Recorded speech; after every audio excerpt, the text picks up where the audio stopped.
இந்த விநாயகர் சதுர்த்தினாலே ஏதோ ஒரு சுதந்திரமான ஒரு விழா, அதுக்கு ரிஸ்ட்ரிக்ஷன் எல்லாம் கிடையவே கிடையாது. இப்படிதான் செய்யணும் அப்படிதான் செய்யணும், அது இல்லவே இல்லை, ஆரம்பத்துல இருந்தே கிடையாது.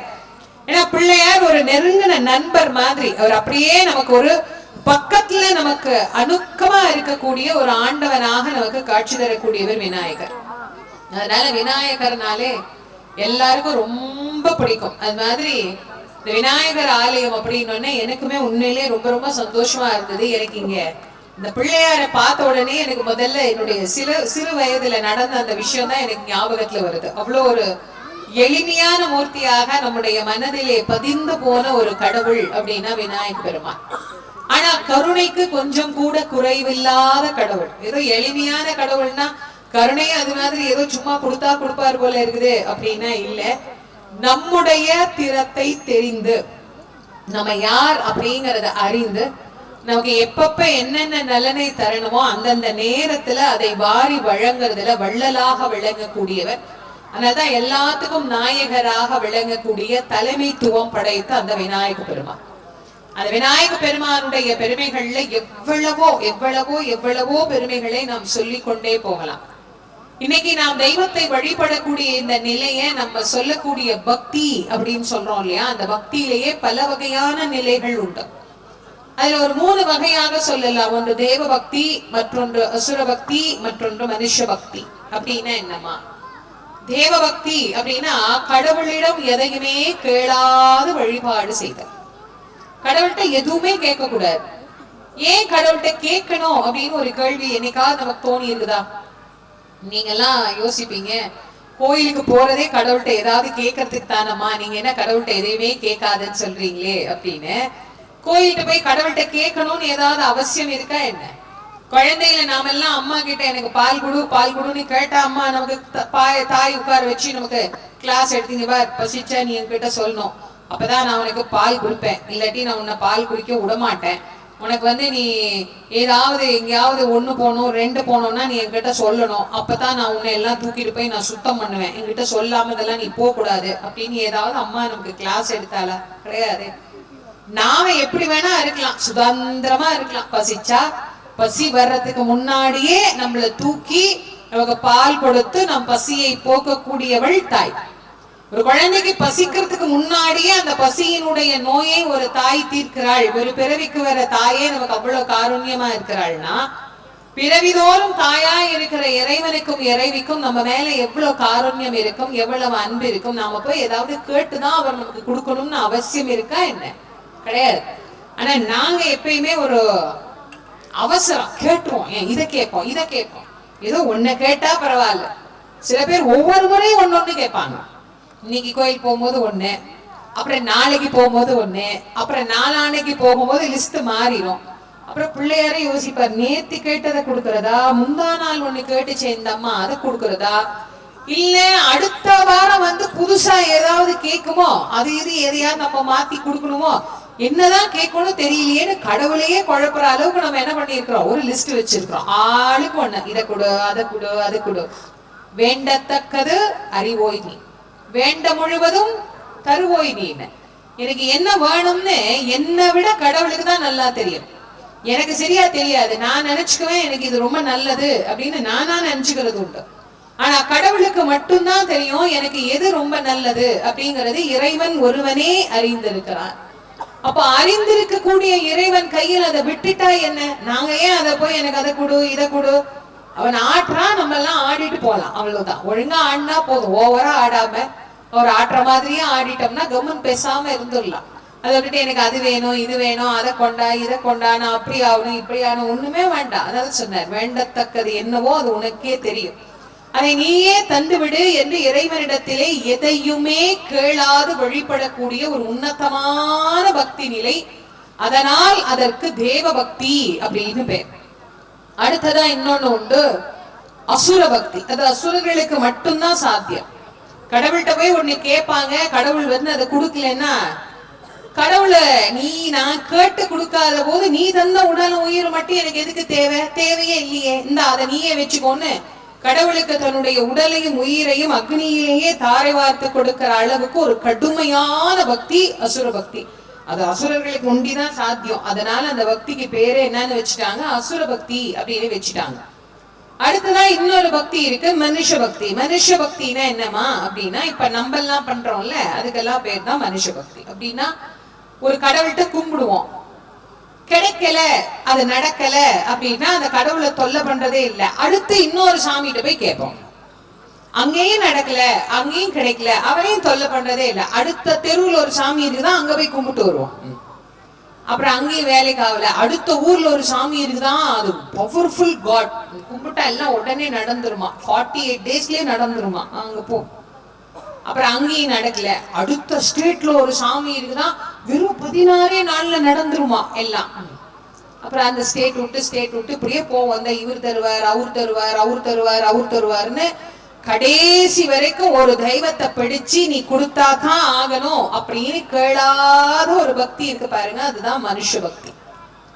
என்ன நம்ம பக்தி இவ்வளவு கேவலமா இருக்குதே அப்படின்னு சில நேரத்துல யோசிச்சு பார்த்தா நமக்கே கொஞ்சம் கடுப்பாதான் இருக்கிற மாதிரி தெரியும். என்ன பண்றது, அப்படி மாறி போச்சு. சமீபத்துல ஒரு அன்பர் என்கிட்ட கேட்டாரு, அம்மா இப்ப நாட்டுல ரொம்ப பக்தி வளர்ந்துருச்சு இல்ல அப்படின்னு கேட்டாரு.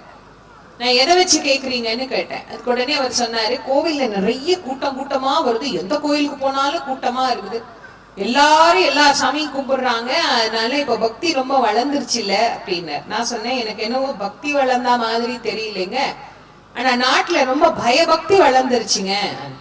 அது என்னங்கம்மா பயபக்தின்னு? இல்ல, பக்திய 2 வகையா பிரிச்சிடலாம், கோமு கோபி. கிமு கிபி தான் கேள்விப்பட்டிருப்பீங்க. அது என்ன கோமு கோபினா, கொரோனாவுக்கு முன், கொரோனாவுக்கு பின். ஏன்னா கொரோனாவுக்கு முன்னாடி கோயில கூட்டமே இல்லையாமா, இப்ப கொரோனாவுக்கு பிறகுதான் கோயில இவ்வளவு கூட்டமா இருக்குது, இவ்வளவு ரொம்ப மாற்றம் வந்திருக்கு அப்படின்னாரு. நான் சொன்னேன், ஆமா அது உண்மைதான். ஏன் அந்த மாதிரி இப்ப அதிகமாயிடுச்சுன்னா, ஒருவேளை கடவுளை கும்பிடாம விட்டுட்டா மறுபடியும் இந்த மாதிரி எதனா பிரச்சனை வந்து பூட்டி எல்லாரும் வீட்டுல உட்காருங்கன்னு சொன்னாலும் சொல்லிடுவாங்களோங்கிற பயத்துல எல்லாரும் போய் கும்பிட்டு வச்சுக்கணும். இந்த சாமி கும்பிட்டு, இந்த சாமி கும்பிட்டு வச்சுக்குவோம், நான் அந்த சாமி அதையும் கும்பிட்டுக்குவோம். திடீர்னு இந்த சாமி ட்ரெண்ட் ஆனாலும் ஆயிடும். யார் எந்த கடவுள் எப்ப ட்ரெண்டிங்ல வருவாருன்னே தெரியல. கொரோனா முடிஞ்சப்ப அந்த அப்படி கொஞ்சம் முடிகிற பீரியட்ல எல்லாம் பாத்தீங்கன்னா வாராகி அப்படிங்கிற ஒரு தெய்வமே அப்பதான் பலருக்கும் தெரிஞ்சுது.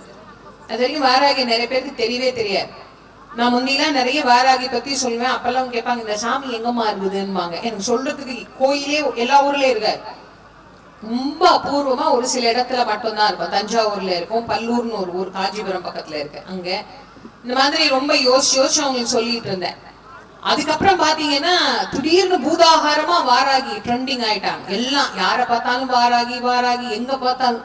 நான் பாக்குற ஒரு பாபா கோயில்ல வாராகி, அவங்க கும்பாபிஷேகம் வச்சுட்டு அவங்க என்ன வேற கூப்பிட்டாங்க, இது கும்பாபிஷேகம். நான் சொன்னேன், பாபாவை கேட்டுட்டீங்களா, வாராகி வச்சுக்கலாமா வேணாமா? இல்ல, இப்ப யார் வந்தாலும் இங்க பாபா இருக்கிறாங்க, வாராகி இருக்கிறாங்களா எல்லாம் கேக்குறாங்க, அதனால நாங்க இப்ப எல்லாத்தையும் ஒன்னா வச்சு கும்பிட ஆரம்பிச்சிட்டோம். என்ன நிலைமை ஆயிடுச்சு பாரு.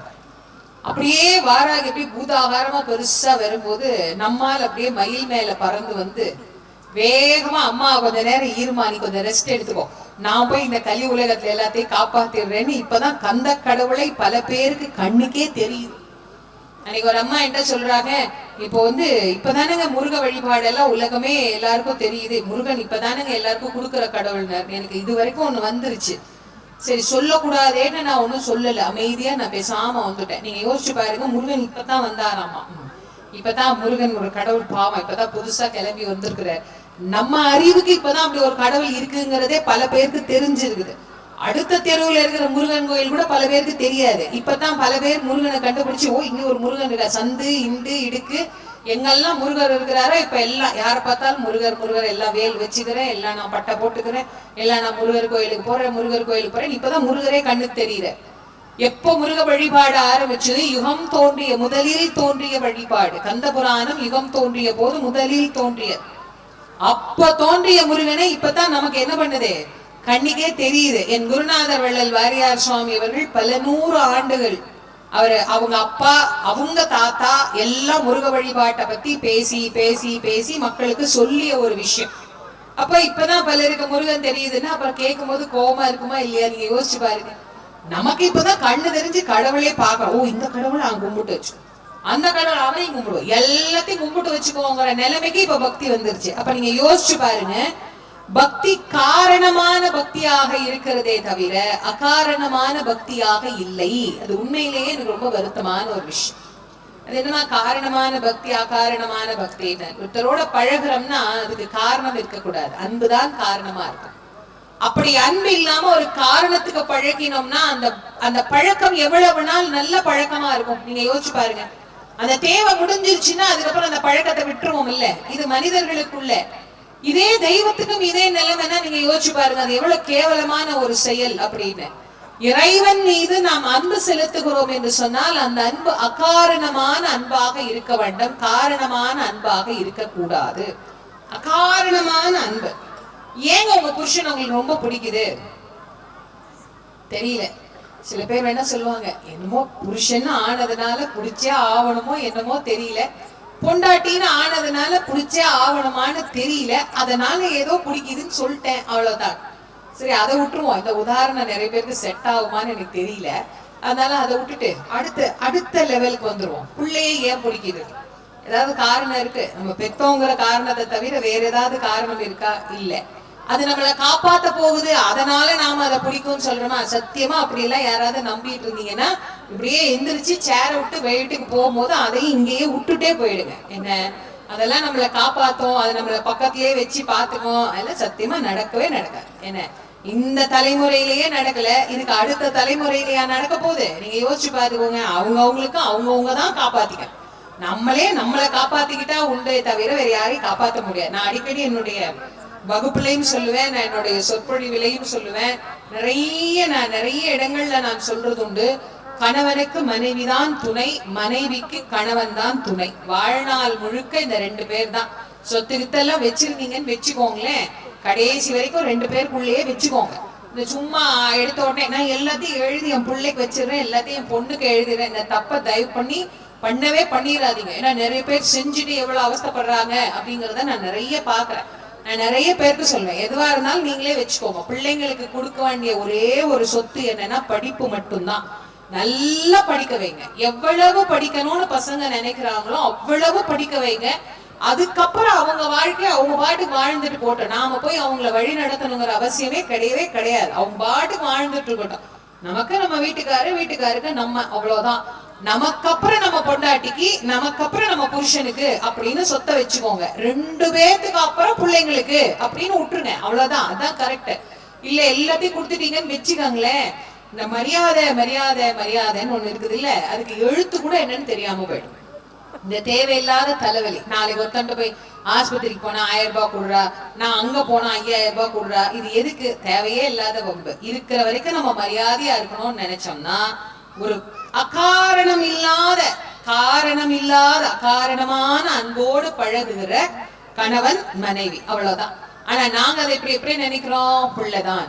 நானு இப்போ சிவராத்திரி வந்தது இல்லைங்களா, அப்போ ஒரு சொற்பொழிவு ராத்திரி சிவன் கோவில்ல சொற்பொழிவு பண்ணிட்டு இருக்கும் போது அன்னைக்கு சிறுதொண்ட நாயனாரினுடைய வரலாறு எனக்கு இது சொல்ல உடனே அது ஞாபகம் வருது. சிறுதொண்டருடைய வரலாறு சொல்லிட்டு இருக்கிறேன்.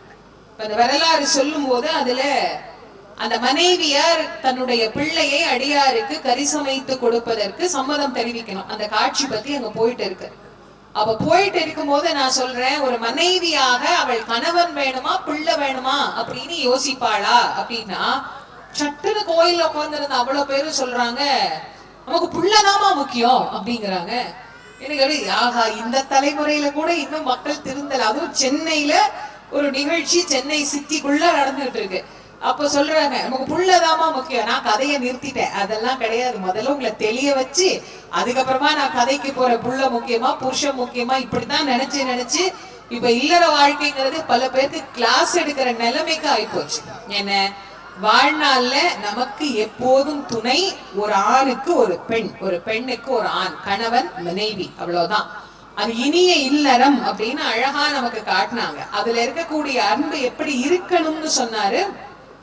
எந்த விதமான நோக்கமும் இன்றி, எந்த விதமான எதிர்பார்ப்பும் இன்றி உண்மையான அன்பு. அந்த உண்மையான அன்பு எவ்வளவு பவித்திரமானதோ அவ்வளவு பவித்திரமானது இறைவன் மீது நாம் வைக்கின்ற அன்பு, கடவுள் மேல நாம் வைக்கிற அன்பு. பக்தியில கொஞ்சம் வளருங்க. நான் உங்களை எல்லாம் ரொம்ப ரொம்ப அன்பா தயவா வணங்கி கேட்டுக்கிறேன். நீங்க ஆள் வளர்ந்தா பத்தாது, செல்வத்துல வளர்ந்தா பத்தாது, கல்வியில வளர்ந்தா பத்தாது, பக்தியில வளரணும். பக்தியில என்னம்மா வளர்றது? நான் ஒரு முறை ஒரு சொற்பொழிவுக்கு போனேன். அங்க போகும்போது இப்போ இங்க நிகழ்ச்சி ஆரம்பிக்கும் போது அழகா ஒரு அம்மா சொன்னாங்க, பொன்னாடை போத்துவாங்க, அப்புறமா ஒருத்தவங்க நினைவு பரிசு கொடுப்பாங்க, ஒருத்தவங்க பூங்கொத்து கொடுப்பாங்க அப்படின்னு பேசிட்டு 2 நிமிஷம் மைக்க வச்சுட்டு எல்லாரும் போயிட்டாங்க. அன்னைக்கு ஒரு மேடையில பேசுறேன், என்ன தவிர எல்லாரும் நல்லா பேசுறாங்க, நான் என்ன எதுக்கு கூப்பிட்டாங்கன்னு எனக்கே தெரியல. நானும் அப்படியே உட்காந்து வேடிக்கை பார்த்துருக்கேன். தலைமை உரை, அப்புறம் முன்னுரை, அப்புறம் சிறப்புரை, கடைசியில தான் நம்ம பேசணும். அது தெரிஞ்சு போச்சு எனக்கு. சரி விட்டுருவாங்க நானும் பாக்குறேன். அதுல ஒருத்தர் அப்பதான் அந்த தலைமை உரை பேசுறவர் ஆரம்பிக்கிறார். அம்மா அவர்கள் சிறப்பாக பேச வந்திருக்கிறார்கள் ஆன்மீகத்தை பற்றி. ஆனால் ஆன்மீகம் என்றால் என்ன என்று நான் உங்களுக்கு சொல்ல போகிறேன். அப்புறம் என்ன எதுக்கு கூப்பிட்டீங்க, நீங்களே பேசிக்க வேண்டியதானே. சரி, இவர் ஏதோ ஆன்மீகம் ஒன்று சொல்லுவார் போல இருந்து நான் அவர் அப்படியே வாயை பார்த்துட்டு இருக்கிறேன். ஆன்மீகம் என்றால் என்ன என்று நான் இப்போது உங்களுக்கு சொல்ல போகிறேன். கோயிலுக்கு போகிறோம் அல்லவா, அங்க போய் தேங்காய் வாங்கி உடைச்சு அர்ச்சனை எல்லாம் பண்றோம் அல்லவா, அந்த தேங்காயை அங்கேயே உடைச்சு சாப்பிடுறோம் பாத்தீங்களா, அதுதான் ஆன்மீகம் அப்படின்னு. உலகத்திலேயே ஆன்மீகத்துக்கு இந்த மாதிரி ஒரு அர்த்தம் சொன்ன ஆளு இதுக்கு முன்னாடி நான் பார்த்ததே இல்லை. அவர் சொல்றாரு, அவருக்கு அதான் ஆன்மீகம். தேங்காயை உடைச்சி அங்கேயே சாப்பிடணும், வாழைப்பழத்தை உரிச்சு அங்கேயே சாப்பிட்டு தோல் அப்படியே போட்டுட்டு போறவன் வேணாலும் வழிக்கு கீழே விழுந்து மண்டையை உடைச்சிட்டு போனோம்னா அவர் ஆன்மீகம். ஒரு கோயிலுக்கு போன கடமை முடிஞ்சிருச்சு, அவ்வளவுதான். நான் இதுக்குதான் கோயிலுக்கு போனேன். ஆனாலும் ஆன்மீகம்னா ஒண்ணு தெரிஞ்சு வச்சிருக்கிறாங்க. இது ஆன்மீகம், இந்த அது ஆன்மீகம். அதுவும் இப்ப இந்த யூடியூப், இன்ஸ்டாகிராம், ரீல்ஸ்ன்னு எல்லாம் வளர்ந்ததுக்கு அப்புறம் யார் யார் ஆன்மீகம் பேசுறதுன்னு ஒரு விவஸ்தையே இல்லாம போச்சு. தடிக்கு விழுந்த ஆளாளுக்கு ஒரு ஆன்மீக தத்துவம். இந்த விளக்க கொண்டு போய் அங்க வைங்க, அந்த விளக்க கொண்டு போய் இங்க வைங்க, இந்த விளக்கு கடியில அதை வைங்க. அன்னைக்கு ஒரு அம்மா என்கிட்ட கேட்டாங்க, ஏமா இந்த விளக்கு கடியில நான் தோரம் பருப்பு வைக்கிறேன், உப்பு வைக்கிறேன், இன்னும் வேற என்னெல்லாம் வைக்கணும்னு. நான் சொன்னேன், கொஞ்சம் மிளகா பொடி போட்டு கொஞ்சம் புளியும் கரைச்சி அது தலையில ஊத்திட்டீங்கன்னா சாம்பாரே ஆயிடுமேம்மா. என்னம்மா நீங்க இப்படி சொல்றீங்க? விளக்குனா விளக்க மட்டும் வையம்மா, அதுக்கடியில ஏமா உப்பு, அப்புறம் அதுக்கடியில ஏமா தோரம் பருப்பு, இல்ல இதெல்லாம் வச்சா காசு வரும், எல்லாம் இதை செஞ்சா அதை வரும், அது செஞ்சால் இது வரும். இன்னும் ஒண்ணுதான் சொல்லல, தலையில விளக்க வச்சுக்கிட்டு நடு தெருவுல நின்று உனக்கு கவர்மெண்ட் வேலை கிடைக்கும்னு யாராவது சொன்னாலும் சொல்லுவாங்க கொஞ்ச நாள்ல. அதே ஒரு 10 பேர் செய்வான். செஞ்சுட்டு அவனை என்ன பண்ணுவான், நான் இதே போல் செய்து அரசாங்க வேலை பெற்று கமெண்ட் வேற போடுவான். என்ன இதெல்லாம் எங்க இருந்து புதுசா முளைக்குதுன்னு எனக்கும் தெரியல. இதை செய்யாது வரும், இந்த எந்திரத்தை வாங்கி பாக்கெட்ல வச்சுக்கோ, இந்த பச்சை கலர்ல பர்ஸ் வச்சுக்கோ, பச்சை கலர்ல குங்குமத்தை வச்சுக்கோ, இந்த ஆமையை வாங்கி வீட்டுல வை, இத இந்த கலர்ல என்னமோ சோழியா என்னென்னமோ இருக்கு, அதெல்லாம் வாங்கி அது ஒரு பெட்டி இருக்குது. இந்த பெட்டியெல்லாம் வாங்கி நீங்க உங்க பெட்டியில வச்சீங்கன்னா காசு அப்படியே கொட்டும். மகாலட்சுமி உங்க கூடயே தங்கிடுவா, மகாலட்சுமி உங்க வீட்லயே டேரா போட்டுருவா. மகாவிஷ்ணு ஒரு நாள் கேஸ் தான் போட போறாரு. ஏன்னா என் பொண்டாட்டி ஆளாளுக்கு இப்படி நீங்களே வச்சுக்கிட்டீங்கன்னா என்னைக்கிட்ட அவன் என் வீட்டுக்கு வர்றது, ஆளாளுக்கு என் பொண்டாட்டி வச்சு நல்லா பிசினஸ் பண்றீங்களேன்ற மாதிரி கேஸ் போட்டுருவேன். எதை பாரு, இதை செய் காசு கொட்டும், அதை செய் காசு கொட்டும், இப்படி செய், இந்த நேரத்தில் போய், இந்த காலத்தில் போய் இந்த கடவுளை கும்பிடு. நான் தெரியாம கேக்குறேன், இந்த நேரம் தவறி போயிட்டா சாமிக்கு பவர் போயிடுமா என்ன? என்ன ட்ரெயினா பிளைட்டா? டைமுக்கு கிளம்பி போயிட்டு இன்னைக்கு திங்கக்கிழமை வந்தாதான் சிவபெருமான் அருள் செய்வார், செவ்வாய்க்கிழமை போனா சிவபெருமான் திரும்பிக்குவார். நீ ஏன் இன்னைக்கு வந்த எல்லாம் கிடையாது, நீ போ திங்கக்கிழமை வா. முருகர் செவ்வாய்க்கிழமை போனா மட்டும்தான் முருகரை கும்பிட முடியும். ஏன் செவ்வாய்க்கிழமை போறீங்க, புதன்கிழமை போங்க, கோயில கூட்டமும் இருக்காது, ஒத்தனும் இருக்க மாட்டான். நீங்க முருகர் நல்லா நிம்மதியா கும்பிட்டு வர வேண்டியதானே. செவ்வாய்க்கிழமையே தான் நான் போவேன், புதன்கிழமையே தான் போவேன். இதெல்லாம் யார் சொல்லி கொடுக்குறானே எனக்கு தெரியல. இங்க இருந்து கிளம்பி இங்க ஓடு, இங்க இருந்து கிளம்பி அங்க ஓடு. அடுத்த தெருவில் ஒரு கோயில் சும்மாவே இருக்கும், ஒரு கோயிலும் போக மாட்டான். என்ன சாமி எல்லா இடத்துலயும் ஒண்ணுதாங்க. 365 நாள் சாமி நல்லா தான் இருப்பார். இன்னைக்கு போனாதான் சாமி கும்பிடணும், இந்த நேரத்தில் கும்பிடு, இந்த டைம்ல கும்பிடு, அதை கும்பிடு, இதை கும்பிடு. இதெல்லாத்தையும் தயவு பண்ணி என்ன பண்ணிருங்க, தூக்கி போட்டுருங்க. இதெல்லாம் வேணாம். நமக்கு நம்ம பெரியவங்க என்ன எளிமையா நம்மள பக்தி பண்ணு அப்படின்னு சொன்னாங்களோ அந்த பக்தியை பண்ணுங்க, அதுவே போதும். இதை பண்ணா அதை வந்துரும், அதை பண்ணா இது வந்துரும். நான் ஒண்ணு சொல்றேன், நீங்க வருத்தப்பட்டீங்கன்னா நான் ஒண்ணும் பண்ண முடியாது. ஆனா நல்ல வீட்டுல போய் இது நல்லா இருந்தா எழுதியே வச்சுக்கோங்க. உழைக்காம கஷ்டப்படாம நெத்தி வேர்வை நிலத்துல சிந்தாம சம்பாதிக்கணும்னு நினைக்கிற ஒரு ரூபா கூட நிலைக்கவே நிலைக்காது. அதை நல்லா ஞாபகம் வச்சுக்கோங்க. என்னடா இந்த அம்மா அப்படி சொல்றாங்களே அப்படின்னு நீங்க நினைக்காதீங்க. சும்மா இதை பண்ணா காசு வரும், அதை பண்ணா காசு வரும். எனக்கு ஒரு யூடியூப் சேனல் வச்சிருக்கேன். நானும் என்னோட யூடியூப் சேனல்ல போய் இந்த பாருங்கள், வெள்ளிக்கிழமை என்று 10:30-12 மணி ராவு காலத்தில் இத்தனை மணிக்கு இதை நீங்க பண்ணிட்டீங்கன்னா நீங்க கோடீஸ்வரர் ஆயிடுவீங்கன்னு போட்டேன்னா எனக்கு அப்படியே அன்னைக்கு ட்ரெண்டிங்ல என் வீடியோ தான் ஓடும். நான் அதை பத்தி கவலையே பட மாட்டேன். பார்த்தா என்ன, பார்க்கலனா என்ன, என்ன சரியா சொல்லணுமோ அதைத்தான் சொல்லுவேன். யாருமே பார்க்க மாட்டாங்கன்னு தெரிஞ்சுதான் நாயன்மார்கள் வரலாறு போட்டேன். நீங்க யூடியூப்ல போய் பாருங்க, நாயன்மார்கள் வரலாறு முழுசா கொடுத்துருக்கேன், ஆழ்வார்கள் வரலாறு முழுசா கொடுத்துருக்கேன். அதை யாரும் பார்க்க மாட்டாங்க. ஒரு 20,000 பேர் 30,000 பேர் பார்த்தாங்கன்னா பெரிய விஷயம். இப்ப கூட 108 திவ்ய தேசத்தை பத்தி சொல்லிட்டு இருக்கிறேன். எத்தனை பேர் பாக்குறாங்க? ரொம்ப கம்மி. ஆனா இந்த நாள்ல ஏதோ இப்ப கிரகணம் வருது, ஐயோ கிரகணம் வருகிறது, இந்த நேரத்தில் நீங்கள் இதை செய்யுங்கள்னு போட்டா அது ஒரு 2-3 மில்லியன் போகும். எனக்கு உங்களை பார்க்க வைக்கிறதுங்கிறது எனக்கு பிரச்சனையே இல்லை. அப்படி உங்களை பயமுறுத்தணுங்கிற அவசியமும் எனக்கு இல்லை. என்ன என்ன நல்லதோ இன்னொரு கொஞ்சம் காலம் கழிச்சு, இன்னொரு 5-10 வருஷம் கழிச்சு போய் இந்த திவ்ய தேசம் எங்க இருக்குன்னு தேடினீங்கன்னா கூட புக்கே கிடைக்காது. ஏன்னா புக்கு வாங்கி படிக்கிறதே இப்ப குறைஞ்சு போச்சு, புத்தகமே இல்லையே நம்ம கையில. ஒருவேளை யாராவது அதை ஆர்வமா வந்து ஒரு யூடியூப்லயோ கூகுள்லயோ தேடினா உங்களுக்கு இந்த பதிவு பயன்படுமே அப்படிங்கிறதுக்காக பார்க்க மாட்டாங்கன்னு தெரிஞ்சுமே தான் நான் அந்த பதிவு போடுறேன். எனக்கு உங்களை எல்லாம் பயமுறுத்ததுக்கு நல்லா தெரியும். இதை செய்தால் அப்படி ஆகிவிடும், நானே செய்ய மாட்டேன். முதல்ல ஒரு அம்மா என்கிட்ட கேட்டாருமா, எல்லா விரதமும் இருக்கிறீங்களாமா, எப்படிமா இவ்வளவு விரதம் இருக்கிறீங்க? நான் கேட்டேன், அதெல்லாம் இருக்கிறேன்னு உங்களுக்கு சொன்னேனாமா? இல்ல நீங்க டிவில சொல்றீங்களே, சஷ்டி விரதம் சொல்றீங்க, விரகாசி விரதம் சொல்றீங்க, ஆடி கிருத்திகை சொல்றீங்க, எவ்வளவு விரதம் வருது. நான் சொன்னேன் 365 நாள் நான் விரதம் இருந்துகிட்டே இருந்தேன்னா நான் எப்படிமா சொற்பொழிவு பண்றது? நான் விரதத்தை பத்தி சொல்லும் போது தெளிவா ஒண்ணு சொல்லுவேன், இது உங்களுக்கு தேவைன்னா இந்த விரதம் இருங்க, இல்லைன்னா காதல கேட்டுட்டு விட்டுருங்க, அவ்வளவுதான். அது தேவைப்படுறவங்களுக்கு தான். குழந்தை வேணும்னு ஒரு விரதம் சொன்னா புள்ள பெத்துக்காதவன் தானே அதை கேட்கணும். 10 புள்ள பெத்தவனுக்கு அது எதுக்கு? தேவையே இல்லை. ஏற்கனவே 10 பெத்துட்டேன், இதை கேட்டு நான் என்ன பண்ண போறேன்? அதை எப்படி இக்னோர் பண்ணிட்டு போயிட்டே இருப்பாங்க. அது மாதிரி உங்களுக்கு தேவைன்னா அந்த விரதத்தை எடுத்துக்கணும், தேவை இல்லையா வழிபாடா செஞ்சுட்டு போயிடுங்க, அவ்வளவுதான். ஆனா அந்த தேவைப்படுறவனுக்குன்னு நான் போய் வீடியோ போட முடியாது, நான் பொதுவாதான் சொல்ல முடியும். நான் அப்பதான் அந்த அம்மாட்ட சொன்னேன், இப்ப நவராத்திரி காலம், உங்க ஊருக்கு நான் சொற்பொழிவு வந்திருக்கிறேன், நான் என் வீடியோ பதிவுல போய் பாருங்க, நவராத்திரி அன்னைக்கு இந்த சுண்டல் வச்சு இந்த மாதிரி சாமி கும்பிடுங்க நான் பதிவு போட்டிருக்கேன். இதெல்லாம் நான் வீட்டுல உட்காந்து இந்த சுண்டலை செஞ்சு வச்சு வந்தவங்களுக்கு எல்லாம் அந்த சுண்டல் கொடுத்துட்டு என் வீட்டுல உட்காந்துருந்தா உங்களுக்கு யாருமா வந்து சொற்பொழிவு பண்ணுவா? இல்லம்மா அதெல்லாம் எனக்கு தெரியல, நாங்க நினைச்சோம் எல்லா விரதமும் நீங்களே இருப்பீங்க போல இருக்குது, 365 நாள் நான் பட்னி இருக்கிறது உனக்கு அவ்வளவு சந்தோஷம். ஏமா நான் எனக்கு என் குடும்பத்துக்கு என்ன விரதம் எங்க பெரியவங்க சொன்னாங்களே, எங்க மாமியார் வீட்டு விரதம் என்னவோ அது இருப்பேன், எங்க அம்மா சொல்லி கொடுத்த விரதம் என்னவோ அது இருப்பேன், அவ்வளவுதான். எங்களுக்கு நோன்பு உண்டு, வருஷத்துக்கு ஒரு தடவை திருவாதிரை நோன்பு உண்டு. எந்த ஊர்ல நான் இருந்தாலும் அன்னைக்கு நான் நோன்பு, அது எங்க இருந்தாலும் அன்னைக்கு நான் கும்பிட்டுக்குவேன். அதை பத்தி நான் கவலை இன்னைக்கு வீட்டுலதான் இருக்கணும் அப்படின்னு இல்ல. ஏதோ வீட்டுல தீபாவளி பொங்கல் அப்படின்னா வீட்டுல சாமி கும்பிடுற பழக்கம் வச்சிருக்கேன் வீட்டுல இருந்தா. இததான் நான் என்னோட சூழ்நிலைக்கு கடைபிடிக்க முடியும். அவங்கவுங்களுக்கு என்ன பண்ணணுமோ அந்தந்த விரதத்தை அவங்கவுங்க தான் எடுத்துக்கணும். அதனால நான் எப்போதுமே நான் உங்களுக்கு சொல்றேன், பக்தியை எளிமையாக்கிக்கும். பக்தி கடினமானதே அல்ல, அது மிக மிக எளிமையானது. இறைவன் நம்மள ரொம்ப ஒரு குழந்தை மாதிரி பாத்துக்கிறார். நாம ஒரு அப்பா அம்மா மாதிரி இறைவனை அணுகினா போதும். அதை விட்டுட்டு கடவுளை பயமுறுத்தி, கடவுளை பயம் காட்டி, இப்பெல்லாம் பயமுறுத்தினாதான் பக்திங்கிற மாதிரியே ஆயிடுச்சு. பயமுறுத்தணும், இதை செஞ்சே ஆகணும், இதை வச்சே ஆகணும். தயவு பண்ணி அதெல்லாம் விட்டுருக்கு. கொஞ்சம் வளருங்க, கொஞ்சம் பக்தியில கொஞ்சம் நீங்க வளர்ந்து அடுத்த படிக்கு போனீங்கன்னா எனக்கு ரொம்ப சந்தோஷமா இருக்கும். பரவாயில்ல, நம்ம வந்து சொற்பொழிவு பண்ணாங்க, அதை கேட்டு கொஞ்சம் நம்ம செய்யற சில விஷயங்கள்ல இருந்து நம்ம மாறி இருக்கிறோம் அப்படிங்கிற எண்ணம் வரணும். எல்லா வகையான பக்தியிலையுமே உயர்ந்ததாக மிக மிக ஆனந்தமான பக்தியாக நமக்கு ஒண்ணு சொல்லப்பட்டு இருக்குது. அது என்ன அப்படின்னா, கடவுள் மேலே எந்த விதமான நிபந்தனைகளும் நிர்பந்தங்களும் இல்லாத ஒரு பக்தி. அந்த பக்தியை தான் நமக்கு அழகா மனுஷ பக்தியாக நம்ம எடுத்துக்கணும். இப்ப பண்றத மனுஷ பக்தியா எடுத்துக்க முடியாது. இப்ப இந்த 3 பக்தி பார்த்தவா, அதுல அசுர பக்தியிலே வல்லவராக விளங்கிய கஜமுகாசுரன் அப்படிங்கிற ஒரு கொடிய அசுரன் நீண்ட காலம் இறைவனை வண்டி கடுமையான தவம் பண்ணி இறைவன் வந்து என்ன வரம் வேணும்னு கேட்டார். கடவுள் என்ன வரம் வேணும்னு கேட்ட உடனே கடவுள்கிட்ட அவர் வரம் கேட்கிறார், எந்த ஆயுதத்தினாலும் நான் சாகக்கூடாது அப்படிங்கிற ஒரு வரம். சிவபெருமான் பாக்குறார், எந்த ஆயுதத்தினாலும் மரணம் வரக்கூடாது. கேட்டது அந்த வரத்தை கொடுத்துட்டாருங்க.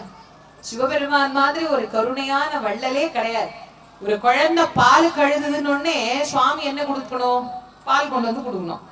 பால் எதுல கொடுக்கணும்? குழந்தை எவ்வளவு குடிக்கும்? ஒரு டம்ளர்ல, சரி ஒரு சொம்புல குடிக்கட்டுமே. கொஞ்சம் பெரிய குழந்தையா இருக்குதுங்க, அமுல் பேபி மாதிரி குண்டு குண்டுன்னு இருக்குது, அதுக்கு டம்ளர் பால் பத்தாது, சொம்புல கொடு. சரி அதுவும் பத்தாது, ஒரு அண்டால கொடுக்க வேண்டியது தானே. ஆனா சுவாமி எவ்வளவு கொடுத்தாராம்? பாலுக்கு பாலகன் வண்டி எழுதிட பார்க்கடல் ஈன்ற பிரான். யாராவது போய் கடல் கொடுப்பாங்களான்னாரு. என் தகுதிக்கு தக்கவாறு தருகிறேன், உனக்காக இல்லை, என் தகுதி எனக்கு இவ்வளவுதான் கொடுக்கவே தெரியும், எனக்கு கொடுக்க தெரிஞ்சதே அப்படித்தான், அதனால நான் எனக்கு தெரிந்த வகையில் கொடுக்கிறேன். அவ்வளவு காருண்யமானவர் இறைவன். அப்படி காருண்யமானவர் கேட்ட உடனே அந்த வரத்தை கொடுத்துட்டார். இப்ப நிறைய பேருக்கு ஒரு சந்தேகம் வரும், கடவுள் ஏங்க இந்த மாதிரி வரம் கொடுக்கும், வரமே கொடுக்காம சாமி ரொம்ப ஸ்ட்ரிக்டா அரக்கர்கள் வந்து தவம் பண்ணி இதை கூட அதை கூட கேட்டா அதெல்லாம் தர முடியாது போ அப்படின்னு சொல்லலாம்ல. சொல்ல முடியாது. ஏன் தெரியுமா? ஒருவன் ஒழுக்கத்தோடு அந்த நியதிகளை கடைபிடித்து யார் ஒருவர் தவத்தை செய்து நிறைவு செய்கிறார்களோ அவர்களுக்கு கேட்டதை இல்லை என்று மறுக்கும் தன்மை கடவுளுக்கு கூட கிடையாது. கடவுள் எதை மதிக்கிறார்? ஒழுக்கத்தை தான் மதிக்கிறார். அதான் ஒழுக்கம் விழுப்பம் தரலாம், ஒழுக்கம் உயிரினும் ஓம்பப்படும்னு வள்ளுவர் குறள்ல எழுதுகிறார். ஒழுக்கம் மிக மிக மிக மிக முக்கியமானது. ஒழுக்கம் தவறிய பக்தி பக்தியே கிடையாது. பக்தியில தான் ஒழுக்கத்தையே கத்துக்கணுங்கிறதுக்காக தான் பெரியவங்க என்ன பண்ணாங்க, ஒழுக்க நியதியை பக்தியாக மாத்தினாங்க. நாங்க அதுக்கும் இதுக்கும் சம்பந்தமே இல்லைன்னு நாங்க நினைச்சிட்டு இருக்கிறோம். ஒழுக்கம் அது எங்கேயோ ஒரு பக்கம் இருக்குதுங்க, அது வேற. பக்தி அது வேற. பக்தியில என்ன சொல்றாங்க? காலையில எந்திரி, பல்ல விளக்கு, குழி, நெத்திக்கு விபூதி வெயி, இத கடவுளை கும்பிடு, இந்த நேரத்துக்கு போ, இத செய், இந்த தெய்வத்தை நீ வழிபாடு பண்ணு. அன்பும் சிவமும் இரண்டு என்பர் அறிவில்லார்னு எழுதினர். அன்பு வேற கடவுள் வேற அப்படின்னு ஒருத்தன் சொன்னானா அவனுக்கு அறிவில்லை அப்படின்னு ஒருத்தர் எழுதுறார்.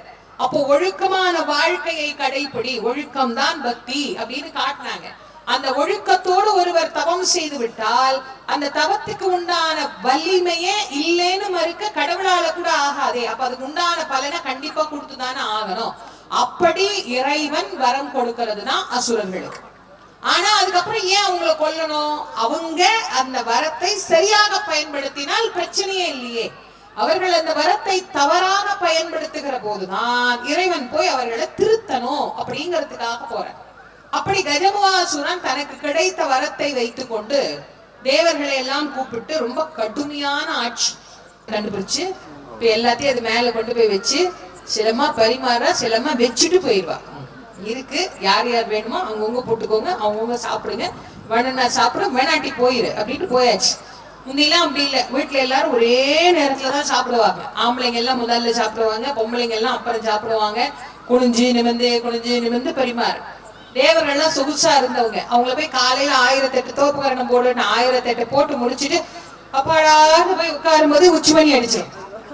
அப்புறம் போடு உச்சி பொழுது 1008 சாட்டையை தூக்கிட்டு 4 பேர் வந்து நிப்பான் பக்கத்துல. அப்புறம் உச்சி பொழுது 1008 போட்டு முடிச்சுட்டு கொஞ்சம் நேரம் அப்படி போய் சாய்வமேன்னு நினைப்பா, சாயரட்சி மணி அடிச்சோம். தேவர்கள் பாவம் வெந்து நொந்து நிலை குலைந்து கடைசியா கை லாஸ். இந்த கையில இருக்கிறதெல்லாம் லாஸ் ஆனா தான் ரொம்ப பேருக்கு கைலாஷ் அப்படின்னு ஒரு இடம் இருக்கிறதே ஞாபகத்துக்கு வரும். இருக்கிற மட்டும் தோணாது. இருக்கிற எல்லாம் போச்சுன்னா ஆஹா அங்க ஒருத்தர் இருக்கிறாரே கைலாசபதினு கடைசியா ஞாபகம் வர்ற மாதிரி நேரா சிவபெருமான் போய் நின்னாங்க. சிவபெருமான் பார்த்தா தேவர்களே என்ன எல்லாரும் இவ்வளோ ரொம்ப அப்படியே ஒரு மாதிரி இழைச்சு களைச்சு போய் இருக்கிறீங்களே, என்ன காரணம்?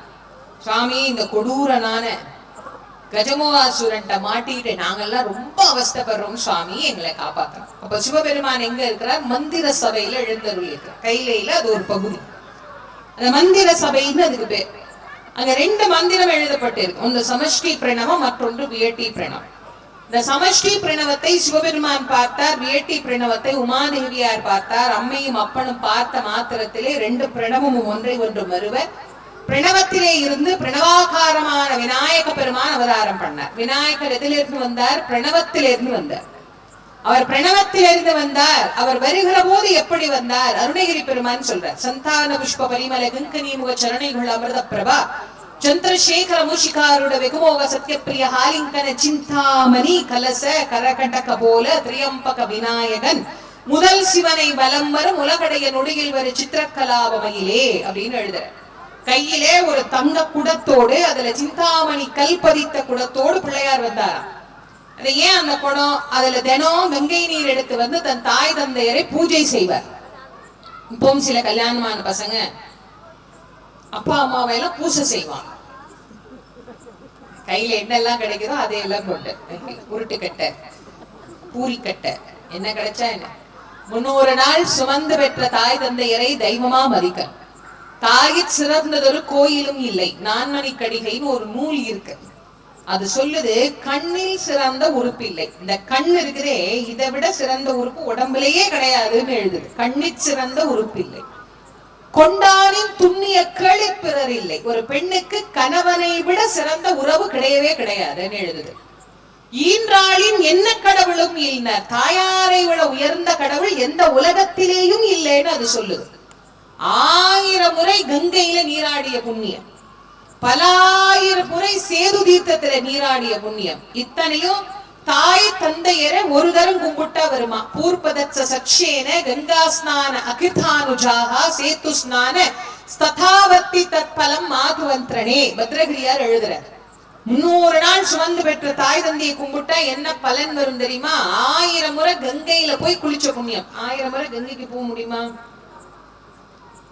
ஒரு வாட்டி போறதுக்கே இங்க ரொம்ப செலவாகுது. டைம் இல்ல, செலவானாலும் பரவாயில்ல, நேரம் இல்ல. அது 1000 முறை எங்க இருந்து போறது? அப்புறமா பலாயிரம் முறை சேது தீர்த்தம்னு சொல்லக்கூடிய நம்முடைய ராமேஸ்வர தீர்த்தம், அக்னி தீர்த்தம் இருக்கு இல்லையா, அதுக்கு சேது தீர்த்தம்னு பேர். அதுல போய் பலாயிரம் முறை நீராடிய புண்ணியம். இத்தனையும் வீட்டுல சும்மா வேலை வெட்டியே இல்லாம தண்டமா இருக்கிறியே அப்படின்னு நம்ம சொல்றோம்ல, அந்த அப்பா அம்மாவை ஒரு தரம் கும்பிட்டா வருமா. அதனாலதான் பெரியவங்க சொன்னாங்க, நல்ல நாள் பெரிய நாள்ல அப்பா அம்மாவை சுத்தி வந்து கால்ல விழுந்து கும்பிடணும் அப்படி. இப்பெல்லாம் சுத்தி வந்து கால்ல விழுந்து கும்பிடலன்னா கூட போகும்போது வரும்போது கால் மேல காலை போட்டு அதை ஆட்டிட்டு போகும்போது இந்த ஃபேனை போட்டு போ அப்படின்னு சொல்லாம இருந்தாலாவது புண்ணியம் அப்படின்னு நினைக்கிற நிலைமைக்கு ஆயிப்போச்சு. என்ன பண்றது? பெரியோர்களை வணங்கணும், பெற்றோர்களை வணங்கணும். தாய் தந்தையருக்கு செய்ய வேண்டியது கடமை. நான் நிறைய முறை சொல்லுவேன். நிறைய பேர் என்ன சொல்லுவாங்க, மாமா எங்க அம்மா அப்படி இல்லை, எங்க அப்பா அப்படி இல்லை, எங்க அண்ணனுக்கு செஞ்சாங்க, எங்க அக்காவுக்கு செஞ்சாங்க, என் தம்பிக்கு செஞ்சாங்க, என்ன விட்டுட்டாங்க, என்ன சரியா படிக்க வைக்கல, பொம்பளை பிள்ளைனா ஓர வச்சனையா வளர்த்தாங்க. என்ன வேணா இருக்கட்டும், உங்களுக்கு பிடிக்குதோ பிடிக்கலையோ அதெல்லாம் பிரச்சனை இல்லை, அது கடமை. அதான் சொன்னேன், அதுக்கு பேர் கடமைன்னு தான் வச்சாங்க. அப்பா அம்மாவுக்கு செய்ய வேண்டியது விருப்பம்னு வைக்கல, அது கடமை. கடமையை நீங்க கடமையாவே செய்யுங்க. பிடிக்குதோ பிடிக்கலையோ உங்களுக்கு செய்ய வேண்டியதை செய்யணும். ஏன்? இந்த உலகத்திற்கு நாம் வருவதற்கு காரணம் அவங்கதான்.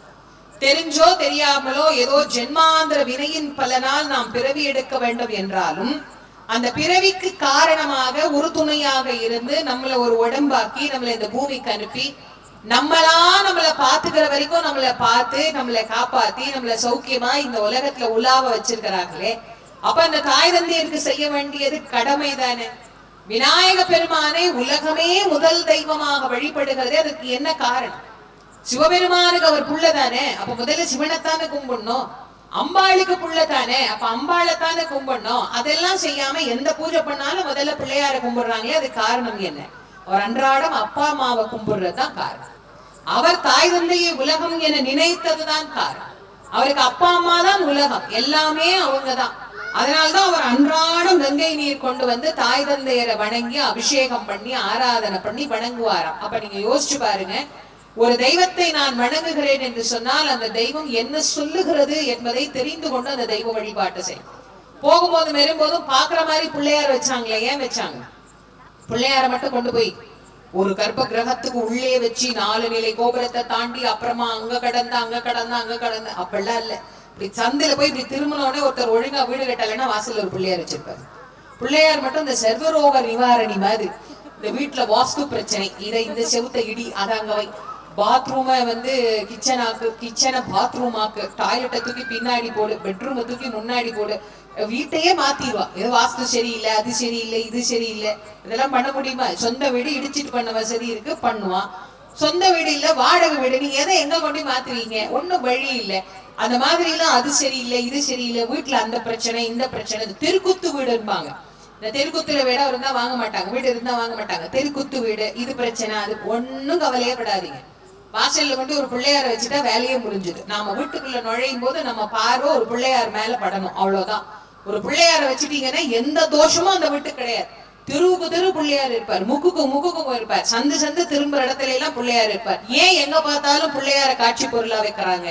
அவரை பார்க்கும் போதெல்லாம் நமக்கு ஞாபகம் வரணும், இவர் ஏன் எல்லாராலும் வணங்கப்படுகிறார், இவரை இப்படி முக்கியத்துவமாக வச்சிருக்கிறதுக்கு காரணம் என்ன? ஒரு லிஸ்ட் போடுறோம், மளிகை சாமான் லிஸ்ட் போடுறோம். முதல்ல என்ன எழுதுறோம்? பிள்ளையார் சுழி தானே எழுதுறோம். பேனா வாங்கினாலும் பிள்ளையார் சுழி, ஒரு என்ன வேலை செஞ்சாலும் பிள்ளையார் சொல்லி, எது வாங்கினாலும் முதல்ல பிள்ளையார் சொல்லி, எல்லாத்துக்கும் முதற் பொருள். ஏன் அவர் முதற் பொருள்? அவர் தாய் தந்தையரை முதற் பொருளாக வணங்குகிறார்.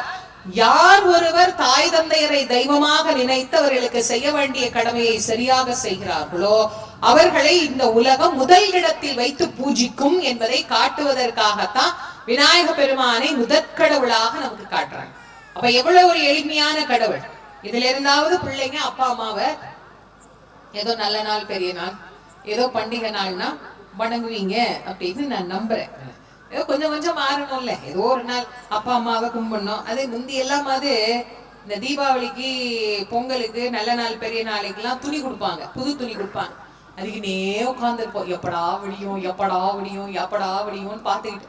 அதுவும் அந்த ட்ரெஸ் வேற டெய்லர் கடையில இருந்து தைச்சு வரும். டெய்லர்களா கடவுள்கிட்ட சாமி கடவுளே என் ட்ரெஸ் கொடுத்துரும், பிள்ளையாட்டையெல்லாம் போய் கும்பிடும், பிள்ளையாருப்பா என் ட்ரெஸ் வந்துடணும், புது ட்ரெஸ் வந்து ஒரு புது ட்ரெஸ்ஸுக்கு அவ்வளவு பாடுபடணும் தெரியுமில்ல. அவ்வளவு பாடுபட்டு அவ்வளவு கஷ்டப்பட்டு அந்த புது ட்ரெஸ் கொடுக்கும்போது காலில் உழுந்து உழுந்து வாங்குவோம். யார் காலில் உழ சொன்னாலும் உழுவோம். புது ட்ரெஸ் கிடைக்கணும்ல, தாத்தா காலில் விழ பாட்டி காலில் விழுவோம், உழுந்துல யார் காலில் வேணாலும் விழு.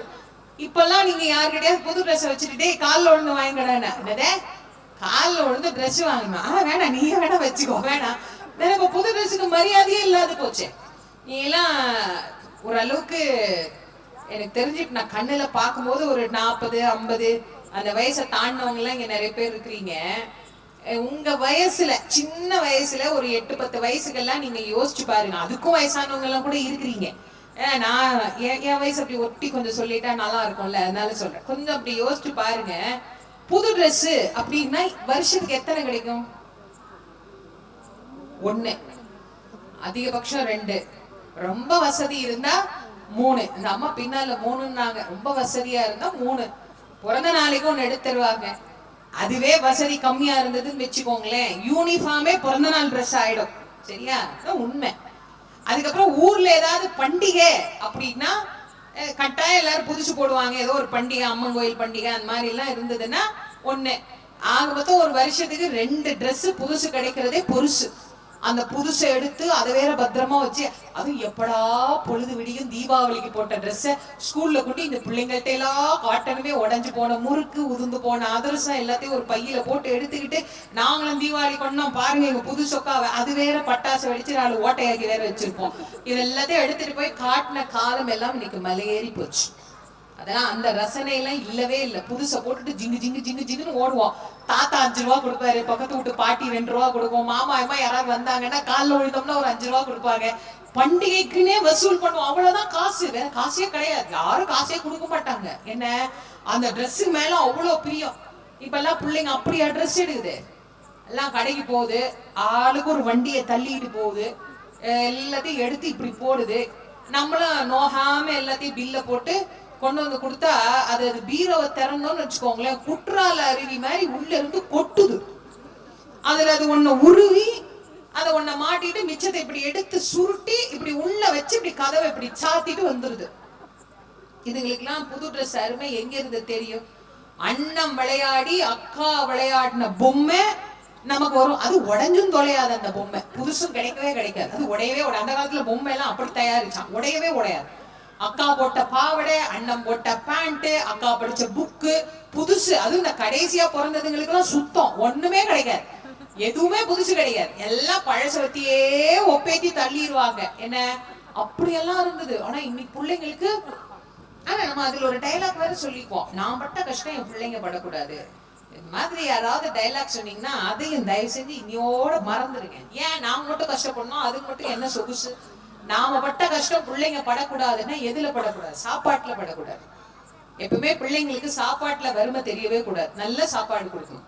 கல்வியில வறுமை தெரியக்கூடாது. அந்த கல்வியும் நம்ம கொடுத்துடணும். ஏன்னா வசதி இல்லாம படிக்காம ஒருத்தன் போயிட்டான்னு வச்சுக்கோங்களேன், அது அந்த தலைமுறைக்கு ஏற்பட்ட பெரும் சாபம்.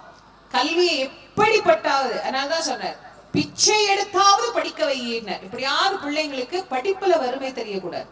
ஆனா மத்த விஷயம் எல்லாம் சொல்லி கொடுக்கணும். ஒரு பொருள் வாங்கி கொடுக்கறதுனால சொல்லி கொடுக்கணும். அன்னைக்கு மாதிரி இன்னைக்கு குழந்தைங்க கிடையாது. சொல்லி கொடுக்கலன்னா அதுங்களுக்கு அது தெரியவே தெரியாது. நான் 7வது முடிச்சு 8வது போகும்போது அந்த 7வதுல எங்க டீச்சர் ஒரு ஜாமெண்ட்ரி பாக்ஸ் வாங்கிட்டு வாங்க. அப்பதான் ஜாமெண்ட்ரி பாக்ஸ்க்கு என்ன ஸ்பெல்லிங்னே எங்களுக்கு தெரியும். போய் ஒண்ணு வாங்கிட்டு வாங்க, நாளைக்கு எல்லாரும் கணக்கு கிளாஸுக்குன்னாங்க. நான் போய் எங்க அப்பாட்ட கேட்டேன். அப்போ 15 ரூபாய் இந்த நடராஜா ஜாமெட்ரி பாக்ஸ்னு ஒண்ணு வரும், சிகப்பு கலர்ல நடராஜா டான்ஸ் ஆடிட்டு வேற இருப்பாரு இதுல. அது எல்லா பிள்ளைங்களும் வாங்கிட்டு வந்துருச்சு. எங்க அப்பா வாங்கி கொடுக்கல. அவர் வந்து நாளைக்கு வாங்கி தரேன்ட்டு. ஸ்கூலுக்கு போன எல்லாம் இந்த வாங்கினவங்க ஒரு பக்கம், வாங்காதவங்க ஒரு பக்கம். ஏண்டி வாங்கல, எங்க அப்பா வாங்கி கொடுக்கல. அப்புறம் டீச்சர் ஒரு 4 நாள் பார்த்தாங்க. எங்க அப்பா வேற நாடக நடிகரா ஊர் ஊரா போயிடுவார். அவர் பாவம் காலையில நான் ஸ்கூலுக்கு போனதுக்கு அப்புறம் தான் அவர் வீட்டுக்கு வருவார். நான் சாயங்காலம் ஸ்கூலுக்கு முடிச்சு வீட்டுக்கு போறதுக்குள்ள அவர் நாடகத்துக்கு கிளம்பி வேற ஊருக்கு போயிடுவார். ஒரு வாரம் எங்க அப்பாவை பார்க்கவே இல்லை.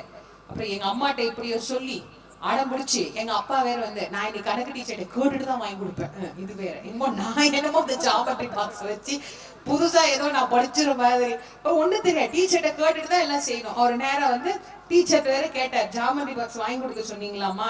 ஆமாங்க, நீங்க ஏதோ ஊர்ல இல்ல நாங்க பாப்பா. ஆமா நான் ஊர்ல இல்ல, நாளை எனக்கு ராத்திரி படுத்தால கனவு ஜாமெட்ரி பாக்ஸ்லயே தூங்கும் போதெல்லாம் அந்த சிவப்பு கலர் டப்பா கண்ணு முன்னாடியே தெரியுது. எப்படா நம்ம கிடைக்கும்னு கனவா வாங்கினதெல்லாம் ஒரு பொருள், ஒவ்வொரு பொருளும் அப்படி கனவா வாங்கினதுதான் எங்க காலத்துல. இன்னைக்கு பிள்ளைங்க இவ்வளவு நீல பென்சில் எப்படிதான் கரைப்பாங்கன்னே தெரியல. திருகி திருகி திருகி வரும்போது அது இத்தனோடு தான் இருக்கு. என்னடா எழுதி இருக்கிறேன்னு நோட்டை திறந்து பார்த்தா ஒண்ணுமே எழுதல. என்ன, எங்களுக்கு ஒரு பென்சில அரையா வெட்டி அந்த அரை பென்சிலையும் 6 மாசத்துக்கு வச்சுக்கணும்.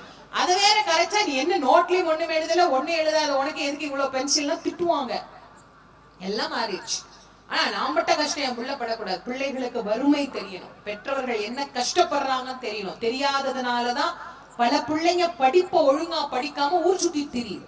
என்ன, அப்பா அம்மா மேல இருக்கிற மரியாதையே அதுங்களுக்கு இல்லாம போச்சு. நம்ம தான் என்ன கேட்டாலும் வாங்கி கொடுத்துறோம். இல்ல, என் சொத்தை அடகு வச்சாலும் என் தலைய அடமானம் வச்சாலும் நான் எல்லாம் மாட்டேன். ஏன் நாம ஏன் கஷ்டம்? அவன் படிச்சுட்டு டாட்டா கட்டிட்டு போயிடுவான். இங்க உட்காந்து நம்ம கடனை கட்டிட்டு உட்கார்ந்து இருக்கணும். பிள்ளைங்களுக்கு கஷ்டம் தெரியணும். ஒரு பொருளும் எப்படி வாங்கி கொடுக்குறோங்கிறது தெரியணும். எதுவுமே சொல்றது குழந்தைங்களை ஒண்ணுமே சொல்லாம அதுங்களுக்கு வாழ்க்கையில வெற்றியே தான் காட்டுறோம். தோல்விங்கிறதே தெரியறது இல்லை. குழந்தைகளுக்கு தோல்வி தெரியாமல் வளர்த்து வளர்த்து வளர்த்து வளர்த்து அதுங்க வாழ்க்கையில என்னைக்காவது ஒரு இடத்துல தோத்து நிற்கும் போது அதுங்களுக்கு வாழ்க்கையே வெறுத்து போயிடுது. அந்த நம்பிக்கையே கிடையாது. நம்ம எல்லாம் எவ்வளவு முயற்சி பண்ணோம், எவ்வளவு போராடணும். அந்த குணமே இன்னைக்கு பிள்ளைகள்கிட்ட இல்ல. ஏன் இல்ல? நாம் சொல்றது இல்ல. குழந்தைகளுக்கு சொல்லணும். இளமையில குழந்தைகளுக்கு ஒன்னொன்னா சொல்லணும். பெற்றோர்களுக்கு கடமையே அதுதானுங்க. நாம ஏதோ சோறு போட்டு பிள்ளைய வளர்த்து இப்படி ஒரு 7 அடிக்கும் இப்படி ஒரு 5 அடிக்கும் வளர்த்து விட்டுட்டோம்னா போதுமா? குழந்தைகளுக்கு நல்ல அறிவையும் நல்ல ஞானத்தையும் நல்ல தெளிவையும் சொல்லணும். அந்த கடவுள் கூட அதை நமக்கு சொல்லி காட்டுவதற்காகத்தான் வழிபாடுகளிலேயே முதல் பிரதானமான வழிபாடுனாலே பிள்ளையார். அப்பா அம்மா கும்பிடுறாரா, அவரை மாதிரியே நாமளும் இருக்கணும். அதனாலதான் பிள்ளையார் வழிபாடுங்கிறது எளிமையா எல்லாரிடத்திலையும் எல்லா சந்து இண்டு இடுக்கெல்லாம் வந்த வழிபாடு அவருடைய வழிபாடு. இந்த விநாயகரை பார்த்து சிவபெருமான் சொல்றார், மகனே உன்னை போல எங்க மேல ஒரு பிரியமான பிள்ளையே கிடையாது. நீ எங்க மேல அவ்வளவு பிரியமா இருக்கிற, உனக்கு ஒரு வேலை சொல்றேன். என்னப்பா? இந்த கஜமுகாசுரன் நீண்ட நெடிய காலமாக தேவர்களை ரொம்ப தொல்லை பண்ணிட்டே இருக்கிறான். அவனுக்கு கொஞ்சம் போய் என்னன்னு விசாரிச்சுட்டு வா. சுவாமி அவர் சம்ஹாரத்திற்கு புறப்பட்ட நீண்ட நேரம் சண்டை, ரொம்ப நேரம் சண்டை போடுறார். இவர் விடுற பானம் எல்லாம் அப்படியே பாறையில விழுந்த மழை துளியாய் கூர்மழிந்து போகிறது. அப்பதான் அவர் கொஞ்சம் யோசிச்சார், என்னடா இது எல்லா பானமும் இப்படி கூர்மழிங்கி போகிறதே. அப்ப அசரீரி ஒழித்தது. விநாயக பெருமானே, இவர் எந்த ஆயுதத்தினாலும் சாகாவரம் பெற்றவர், தங்கள் தந்தையார் கொடுத்த வரம். ஓ, அப்பா செஞ்ச வேலைதான் இதெல்லாமா? சரி, ஆயுதங்களுக்கு தானே இவன் வரம் பெற்றான், என் ஆணை கொம்பிற்கு இவன் இன்னும் வரம் பெறவில்லையே அப்படின்னு தன் முகத்திலே அழகாக இருந்த 2 தந்தம்.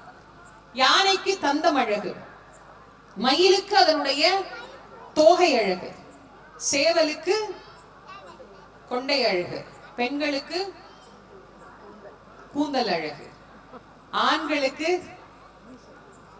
மீசை அழகா, ஆண்களுக்கு தோல் அழகு. கவி சக்கரவர்த்தி கம்பர் ராமாயணத்துல அழகா சொல்றார், தோள் கண்டார் தோளே கண்டார்னார். ஒரு ஆணை பார்த்தா புஜபல பராக்கிரமசாலியா இருந்தா தானே பிடிக்கும். அப்ப எப்படி இருக்கணுமா? தோள் வலிமையாக இருக்கணுமா. ஆண்களுக்கு அழகு தோள், பெண்களுக்கு அழகு கூந்தல், யானைக்கு அழகு தந்தம். தன் முகத்திலே அழகாக இருந்த 2 தந்தத்திலே அப்படி ஒன்றை ஒடித்தார். சிவமந்திரத்தை ஜெபித்தார். கஜமுகாசுரன் மேல விட்டார். அவன் சாகா வரம் வாங்கினவன் மூஷிகமா வந்தான். பெருச்சாளி சின்ன உயிரை கொல்ல வேணாமேன்னு பகவான் கருணை மழை பொழிந்தார். அந்த கருணை மழையினாலே அவனுக்கு அஞ்ஞானம் நீங்கி மெஞ்ஞானம் பெற்று பணிந்து வினை தணிந்து விநாயக பெருமான வணங்கி, பெருமானே உன் அடியாரா என்னை ஏத்துக்கோன்னு. தேவர்கள்லாம் பார்த்தாங்க, சாமி எளிய வெளியே விட்டுறாதீங்க, மறுபடியும் வந்து எதனா பெருச்சாலி பிரச்சனை பண்ணாலும் பண்ணிரும், தயவு பண்ணி பெருச்சாலியை பக்கத்திலே வச்சுக்கோங்க சாமி, இவனை பார்த்து நாங்கெல்லாம் ரொம்ப பயந்து போயிருக்கிறோம். சுவாமி பார்த்தார், இனிமே அவங்களுக்கு பயப்படுற மாதிரி கிடையாது, நம்ம பக்தன் தான், அவன் நம்ம கூட இருக்கட்டும்னு சுவாமி வாகனமா வச்சுக்கிட்டார். மூஷிக வாகன மோதஹாஸ்த அப்படின்னு விநாயகரை போற்றுகிறோம் இல்ல, எளிமையான கடவுள். ரொம்ப ரொம்ப எளிமையா அவருக்கு நிறைய சாதம், அவல், பொறி, கடலை, பருப்பு எல்லாம் வச்சுட்டு முக்கியமா அவனு வைக்கணும். நான் என்கின்ற தற்போதத்தை வச்சு, நான் செய்கிறேன், நான் வைக்கிறேன், நான் இல்லைன்னா இந்த காரியம் நடக்குமா, நான் இல்லைன்னா இந்த கட்சி முன்னேறுமா, நான் இல்லைன்னா இந்த குடும்பம் நடக்குமா, நான் தான் எல்லாம், நான் தான், நான் இல்லைன்னா இது நடக்குமா, நான் இல்லைன்னா அது என்ன, நான் நான் நான் நான் ஒண்ணுமே இல்லை. இந்த நானற்று தான் பெறும் நிலை இருந்தால் தான் விநாயக பெருமான் அவர்களுக்கு எளிமையானவராக ஓடி வந்து அருள் செய்வார். நான் என்கின்ற ஆணவத்தை நீக்கி வழிபாடு செய்யணும். இப்ப எல்லாத்திலையும் நான் வந்தது போய் இப்ப பக்தியிலே நான் வந்துருச்சு, எதுல வரக்கூடாதோ அதிலே வந்துருச்சு. நிறைய பேர் சொல்றாங்க, அன்னைக்கு ஒரு அம்மா என்கிட்ட சொன்னா, நான் போனாதான் காலையில பிரதோஷ தண்ணிக்கு சிவனே எம்மூஞ்சில தான் முழிப்பார். நான் நினைச்சிட்டேன், சிவன் பாவம் என்ன பாவம் பண்ணாரோ தெரியல, அவர் எப்ப தூங்குனார் எப்ப எந்திரிச்சார், இந்த அம்மா வர வரைக்கும் மூஞ்ச கூட்டிட்டு வர வரைக்கும் ஒரு சிவன் கண்ணு மூடினே உட்கார்ந்து இருப்பார் போல இருக்கு, நீ வாமா அப்புறமா நான் மூஞ்சில முடிச்சுக்கிறேன். அது இன்னொரு, நான் போய் பால் கொடுத்தாதான் பள்ளி அறைக்கும் பாலே, சாமி இப்ப பால் குடிச்சுதான் படுக்க போற இருப்பாருங்க, நான் கொடுத்தாதான் பாலே, நான் கொடுத்தாதான் பூசையே, நான் கொடுத்தாதான் கோயில் அது, நான் பண்ணாதான் இது, நான் பண்ணாதான் பக்தி. எல்லாம் பக்தியிலேயே நான் வந்துருச்சு, நான் தான் நான் தான் நான் தான் நான் தானே எல்லாம். எதுல இல்ல, சாதாரண விஷயத்துல கூட வரக்கூடாது, ஆனா பக்திக்கே வந்துருச்சுன்னா பக்தி என்ன லட்சணத்துல இருக்குன்னு யோசிச்சுக்கோ.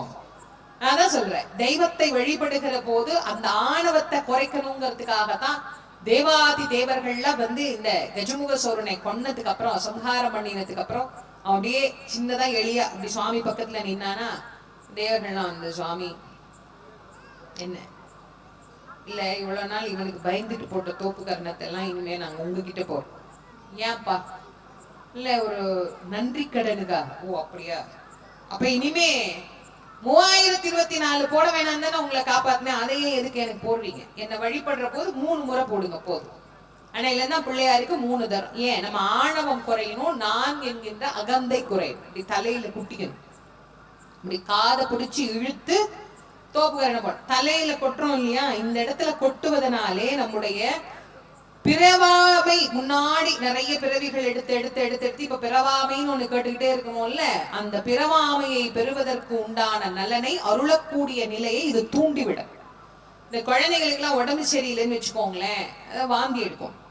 அவ பெரியவங்க வீட்டுல இருந்தா சொல்லுவாங்க, போய் தலையை பிடிக்குவாங்க. தலையை பிடினா இப்படி தலையை இப்படி பிடிக்க கூடாது, இந்த 2 நெத்தி பொட்டையும் இப்படி அழுத்தி பிடிக்கணும். இப்படி 2 நெத்தி பொட்டை இப்படி அழுத்துனா இந்த தேவையில்லாம வெளியே போற பொருளா இருந்தா அது வெளியே தள்ளிடும், இல்லைன்னா வாந்தியை நிறுத்திடும். இந்த இடத்துக்கு ஒரு சக்தி உண்டு. இந்த இடத்துல தலைவலி வந்தா தைலம் இங்கதான் தடவணும், இப்படி தலை முழுக்க அப்படி நெத்தி முழுக்க எல்லாம் தடவக்கூடாது, இந்த 2 நெத்தி பொட்டுலதான் தடவா. இந்த நெத்தி பொட்டு இருக்குது பாத்தீங்களா, இது நினைவலைகளை தூண்டுகிற நரம்புகளின் முடிச்சு இங்க இருக்கும்பாங்க. இதை தட்டி விட்டோம்னா ஞாபகம். நீ இந்த நிறைய எழுதுறவங்களுக்கு கூட அது கொஞ்சம் பழக்கம் உண்டு. நிறைய எழுதிட்டே இருந்தோம்னு வச்சுக்கோங்களேன், ஏதாவது மறந்துடுவோம், என்னடா யாருக்கு கொடுத்தோம், அப்படியே கொஞ்சம் தட்டினோம்னா ஞாபகம் வந்துடும். அதனால இனிமே ஏதாவது ஞாபகம் வரலன்னு தட்டி, ரொம்ப ஞாபகம் வரலன்னு சுத்தி எடுத்து தட்டினோம்னு வச்சுக்கோங்களேன், வந்துடும் ஜென்மாந்திர ஞாபகம் எல்லாம் திரும்ப வந்துடும். என்ன சும்மா அப்படி தட்டும் போது ஞாபகம் வருவாருங்க. இந்த இடம் இங்க இப்படி கொட்டிக்கிற போது என்ன ஆகுதுன்னா, இந்த நினைவலைகளை தூண்டி அது நம் பிறவாமை அவர் பிள்ளையாருக்கு காட்டப்பா, பிறந்ததெல்லாம் போதும்பா, இனிமே பிறவாமை என்கின்ற பெரும் நலத்தை கேட்கறதுக்காக வந்திருக்கிறாங்க, அது இப்படி சுட்டி காட்டு. இப்படி குட்டிக்கிட்டு இப்படி காதை இழுக்கிறோம் பாத்தீங்களா, அந்த காதை இழுத்த சேட்டை குறையும்.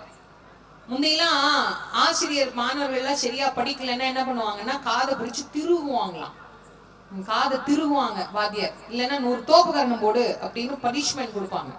இப்பெல்லாம் அதெல்லாம் வாத்தியார்லாம் வாயே திறக்கூடாது. இப்பெல்லாம் எவனாவது ஒழுங்கா படிக்கலன்னு வாத்தியார் அடிச்சாருன்னு வச்சுக்கோங்களேன், அவர் கொண்டு போய் உள்ள தள்ளிட்டு வந்துருவான். அவன் செக்ஷன்லாம் தெரிஞ்சுட்டு தான் ஸ்கூலுக்கே வரான். முந்தி மாதிரி எல்லாம் இல்ல, முந்தி கொண்டு போய் பையனை விடும் போதே அப்பா சொல்லுவார் சார், வாத்தியார் பார்த்து சொல்லுவார் சார் வாத்தியாரியா பையன் தோலை உரிச்சாலும் நான் என்னன்னு கேட்க மாட்டேன். ஒழுக்கமா படிக்கணும். பாத்துக்கங்க சார்.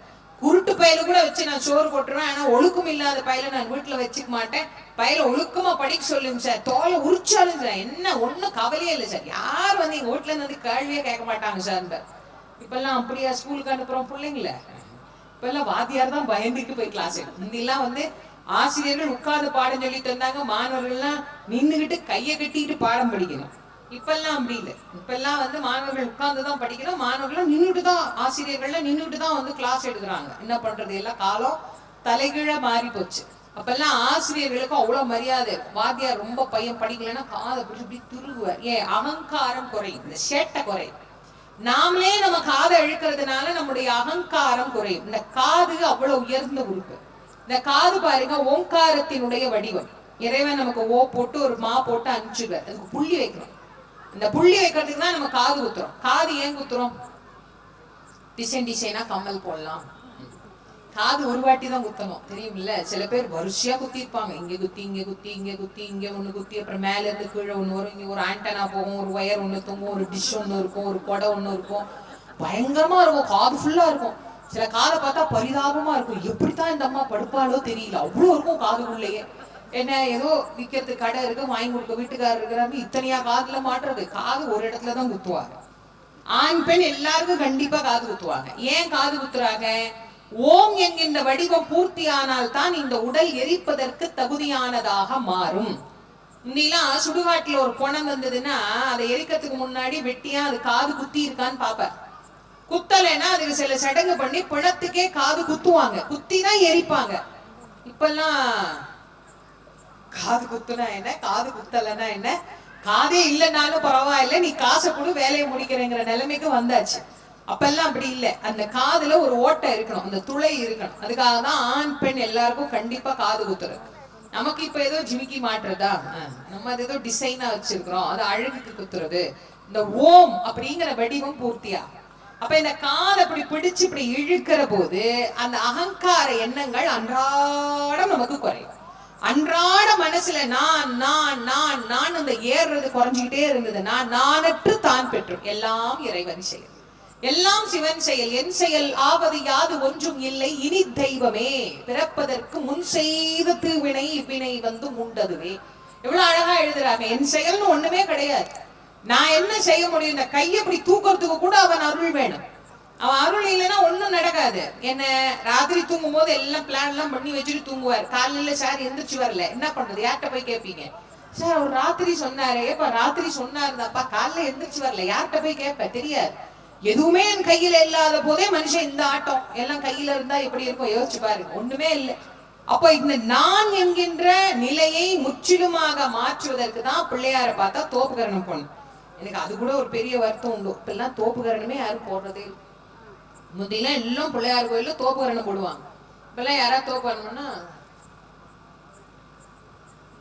அப்படியே பராக் பார்க்க வேண்டியது. யாராவது இருந்தா போடுறது, யாரும் இல்லைன்னா அது ஏதோ தோப்புகரணம் மட்டும் கொஞ்சம் பார்க்க கேவலமா இருக்கும் போல இருக்குது. நெத்திக்கு விபூதி வைக்கிறது இல்லை, குங்குமம் வைக்கிறது இல்லை, பொட்டு வைக்கிறது இல்லை. ஏன்னா அதெல்லாம் பார்த்தா ஏதோ கேவலமா தெரியுமா? நீர் இல்லாத நெற்றி பால் அப்படின்னே எழுதுனாங்க. நெத்திக்கு திருநீர் இல்லைன்னா பால். முன்னெல்லாம் பெரியவங்க எவ்வளவு திருநீர் வைப்பாங்க தெரியுமா? காலையில எழுந்த உடனே முதல்ல குளிச்சுட்டு நெத்திக்கு திருநீர் தான் வைப்பாங்க. காலையில எழுந்த உடனே முதல்ல குளிச்சாங்க. இப்பெல்லாம் குளிக்கிறதுக்கே போராட வேண்டியதா இருக்குது. குளிடா குளிடா குளிடாடு. முதல்ல பெரியவங்க குளிச்சாதானே பசங்க குளிக்கிறது. இந்த மாதிரி காலையில 10 மணி குளிப்போம், 11 மணி குளிப்போம், 12 மணி குளிப்போம். சில வீட்டுல எல்லாம் பார்த்தோம்னா நம்மளுக்கு ரொம்ப கஷ்டமா இருக்கு. நான் பலமுறை சொல்றது உண்டு, நம்ம நாட்டுக்கு பாரம்பரிய உடைன்னு ஒண்ணு இருக்கு. அது இன்னும் கொஞ்ச நாள்ல மறந்துடும் போயிருக்கு. எங்க பார்த்தாலும் எல்லாம் நைட்டிங்கேல் அம்மையாராவே தான் சுத்துறது. யார பார்த்தாலும் அப்படிதான். அதுவும் நான் நிறைய முறை நான் சொல்லுவேன், பரவாயில்ல இன்னைக்கு யாரும் சொற்பொழிவு நைட் எல்லாம் போட்டுட்டு வரல. சில கிராமத்துக்கு எல்லாம் போனேன்னு வச்சுக்கோங்களேன், சிலமா அப்படியே வந்து உட்கார்ந்துருவா. நான் தான் சொல்லுவேன், இந்த பண்டிகை எல்லாம் ஏதாவது வருது, புது துணி எடுக்கிறீங்கன்னா கொஞ்சம் வீட்டுக்காரர்கிட்ட சொல்லி ஒரு 1000 ரூபாய் 2000 ரூபாய் செலவு பண்ணியானோ நல்ல நைட்டியா ஒரு 2 நைட்டி வாங்கி வச்சுக்கோங்க. ஏன்னா எங்களுக்கு கண்ணு கொண்டு பார்க்க முடியல, கண்ணெல்லாம் கூசும். அது நைட்டிக்குன்னு ஒரு கலர் ஒண்ணு வச்சிருக்கிறாங்களா, அது ஏதோ இந்த உடம்புக்குள்ளே விட்டு தச்சா மாதிரி இருக்குது. எப்படா அது வெடிச்சுக்கிட்டு வெளியே வருமோ அந்த மாதிரி ஒரு சைஸ். துவைக்க அது வேற சுருங்கி போயிருது. அப்புறம் அதை இங்க இருந்து இங்க வரைக்கும் நம்மளே அதுக்கு ஒரு கலர் கொடுத்து வச்சிருப்போம். இந்த கையை கையை அப்படியே தொடச்சி தொடச்சி தொடச்சி தொடச்சி அத பார்த்தாலே அந்த தெருவுக்குள்ளே நுழையணுங்கிற ஆசையே நம்மளுக்கு போயிடும். அதுக்கு வேற பிச்சுக்கு பிச்சுக்குன்னு இருக்கும். அது அதுக்கும் மேல கொடுமை, அந்த நைட்டிக்கு கீழே வந்து இந்த உள்பாவாடை தர தர தரன்னு ஊரையே கூட்டம் அது முழங்காலுக்கு மேல நைட்டி தூக்கிட்டு நிற்கும். ஐயோ, இந்த கொடுமையெல்லாம் சமாளிச்சு நம்மகிட்ட எதையாவது சொல்லணும்னு போனா அதுக்கு மேல ஒரு துண்டு வேற போட்டு வச்சிருக்கோம், இல்லைன்னா ஒரு துப்பட்டா. இந்த கன்றாவி இத்தனை போடுறதுக்கு பேசாம ஒரு சல்வாரை மாட்டிட்டு சுத்தலாமேன்னு சொல்ல தோணும். நான் ஒன்னும் பண்ண முடியாது. அதை பார்த்தாலே நமக்கு ஒரு வீட்டுக்குள்ள போகணும்னாவது தோணுமா? நீங்க யோசிச்சு பாருங்க. அதான் சொல்லு, நல்ல நைட்டியா 4 நைட்டி எடுத்து வச்சுக்கோம். வீட்டுக்கு போடுறதா தான் முடிவே ஆயிப்போச்சு. அதனால அதே நல்லதா போடும். முந்தியில யாராவது வந்தா குடுகுடுன்னு போய் உள்ள போய் மாத்திட்டாவது வந்தாங்க. இப்ப நீ யாரு வீட்டுக்கே வராதேங்க, ஒருத்தனும் வராத வீட்டுக்கு. ஏன் வர்ற, நாங்க இப்படித்தான் இருப்போம் அப்படின்னு ஆயிப்போச்சு. ஏன்னா ஒரு நல்லா பார்த்தா ஒரு நல்ல அழகான ஒரு உடை, ஒரு பாரம்பரியமான உடை, ஒரு கனிவு இருந்தது. இப்ப அதெல்லாம் ஒண்ணுமே இல்லை. அது பாக்குறதும் நமக்கு பிடிக்கிறதும் இல்லை. ஒரு நல்ல நாகரிகமா நம்ம போனோம். அது பிள்ளைங்களுக்கு சொல்லி கொடுத்தோம். அது குழந்தைங்களுக்கு சொல்லி கொடுக்கும் போதே காலையில எழுந்த உடனே இந்த தூங்குன துணிய மாத்தம்.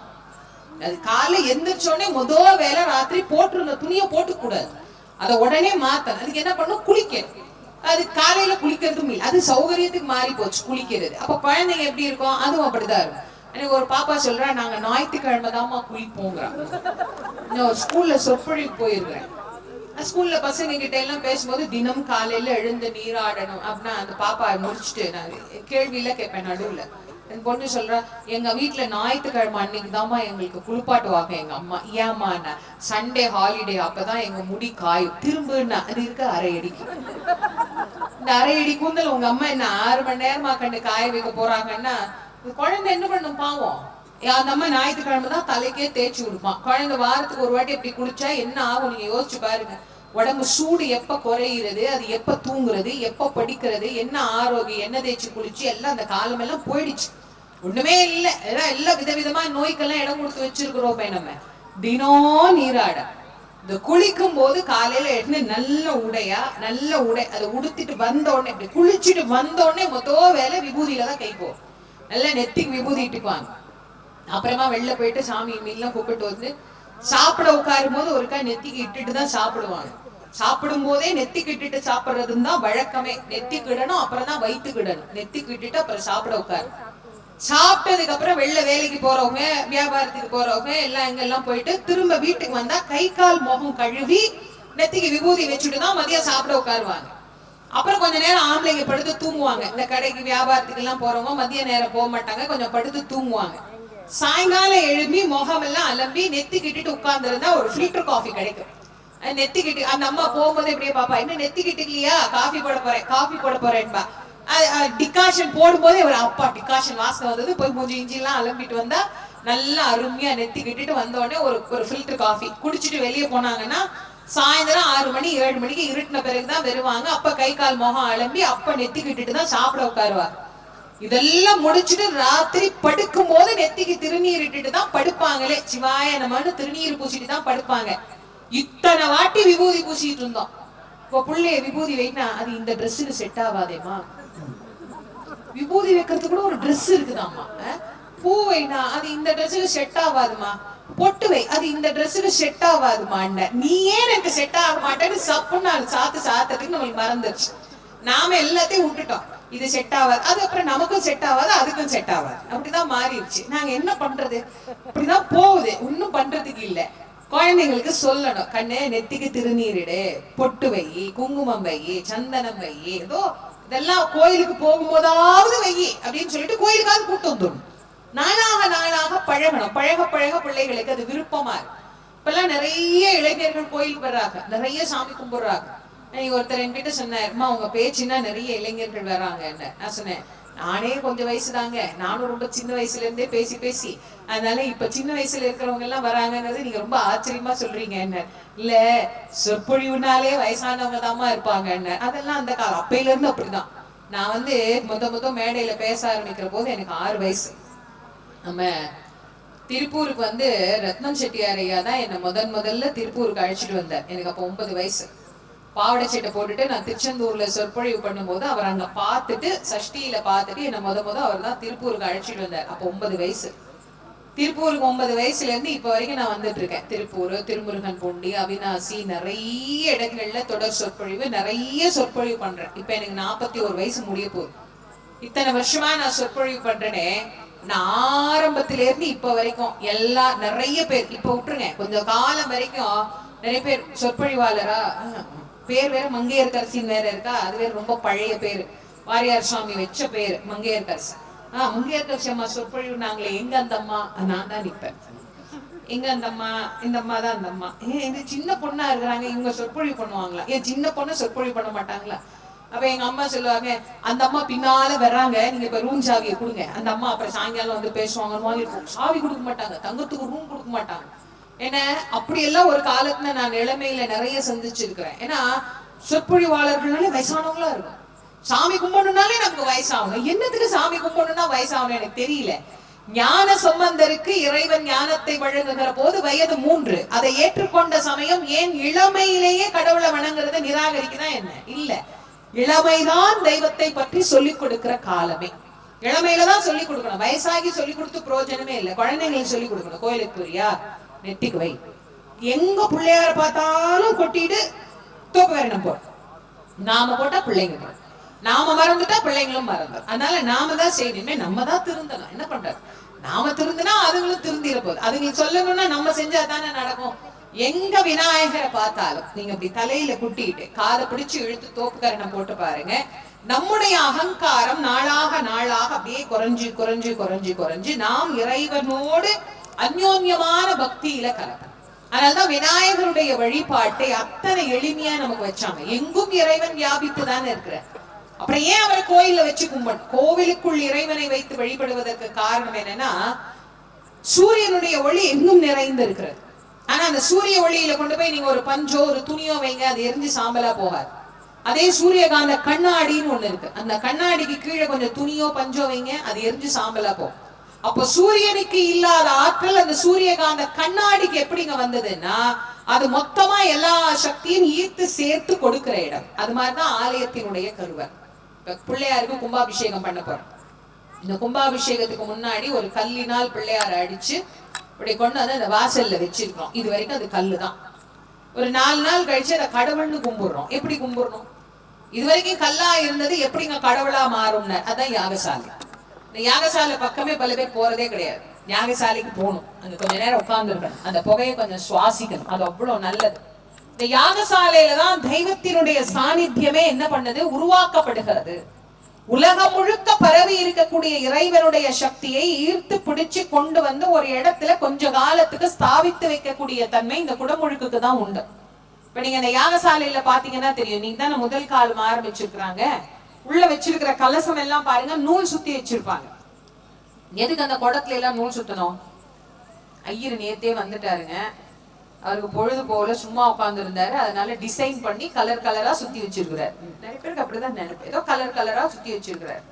அது கலர் கலரா சுத்துற டிசைனுக்காக வைக்கிற விஷயமே இல்லை. இந்த சிவாச்சாரியார்கள் சொல்லக்கூடிய வேத மந்திரங்களை எல்லாம் இந்த நூலானது ஈர்த்து அந்த பக்கம் இருக்கிற தண்ணிக்கு கொண்டு போய் கொடுக்கும். நீங்க கிராமங்கள்ல சின்ன வயசுல ஒரு விளையாட்டு விளையாடி இருப்போம், டெலிபோன் விளையாட்டுன்னு ஞாபகம் இருக்கும்னு நினைக்கிறேன். 2 தீப்பெட்டி எடுத்துக்கிட்டு நடுவுல பெருசா ஒரு நூல் ஒண்ணு கட்டிக்கிட்டு ஒரு பையன் இங்க நின்று அந்த தீப்பெட்டி பாக்ஸ்ல சின்னதா அலோ அலோன்மா, அது அங்க இருக்கிற பையனுக்கு அலோ அலோ அது பெருசா கேட்கும். அப்ப அதுதான் டெலிபோன் விளையாட்டுன்னு பேர். செல்போன்லாம் வர்றதுக்கு முன்னாடி சொல்றேன், டெலிபோன் விளையாட்டுன்னு ஒரு விளையாட்டு.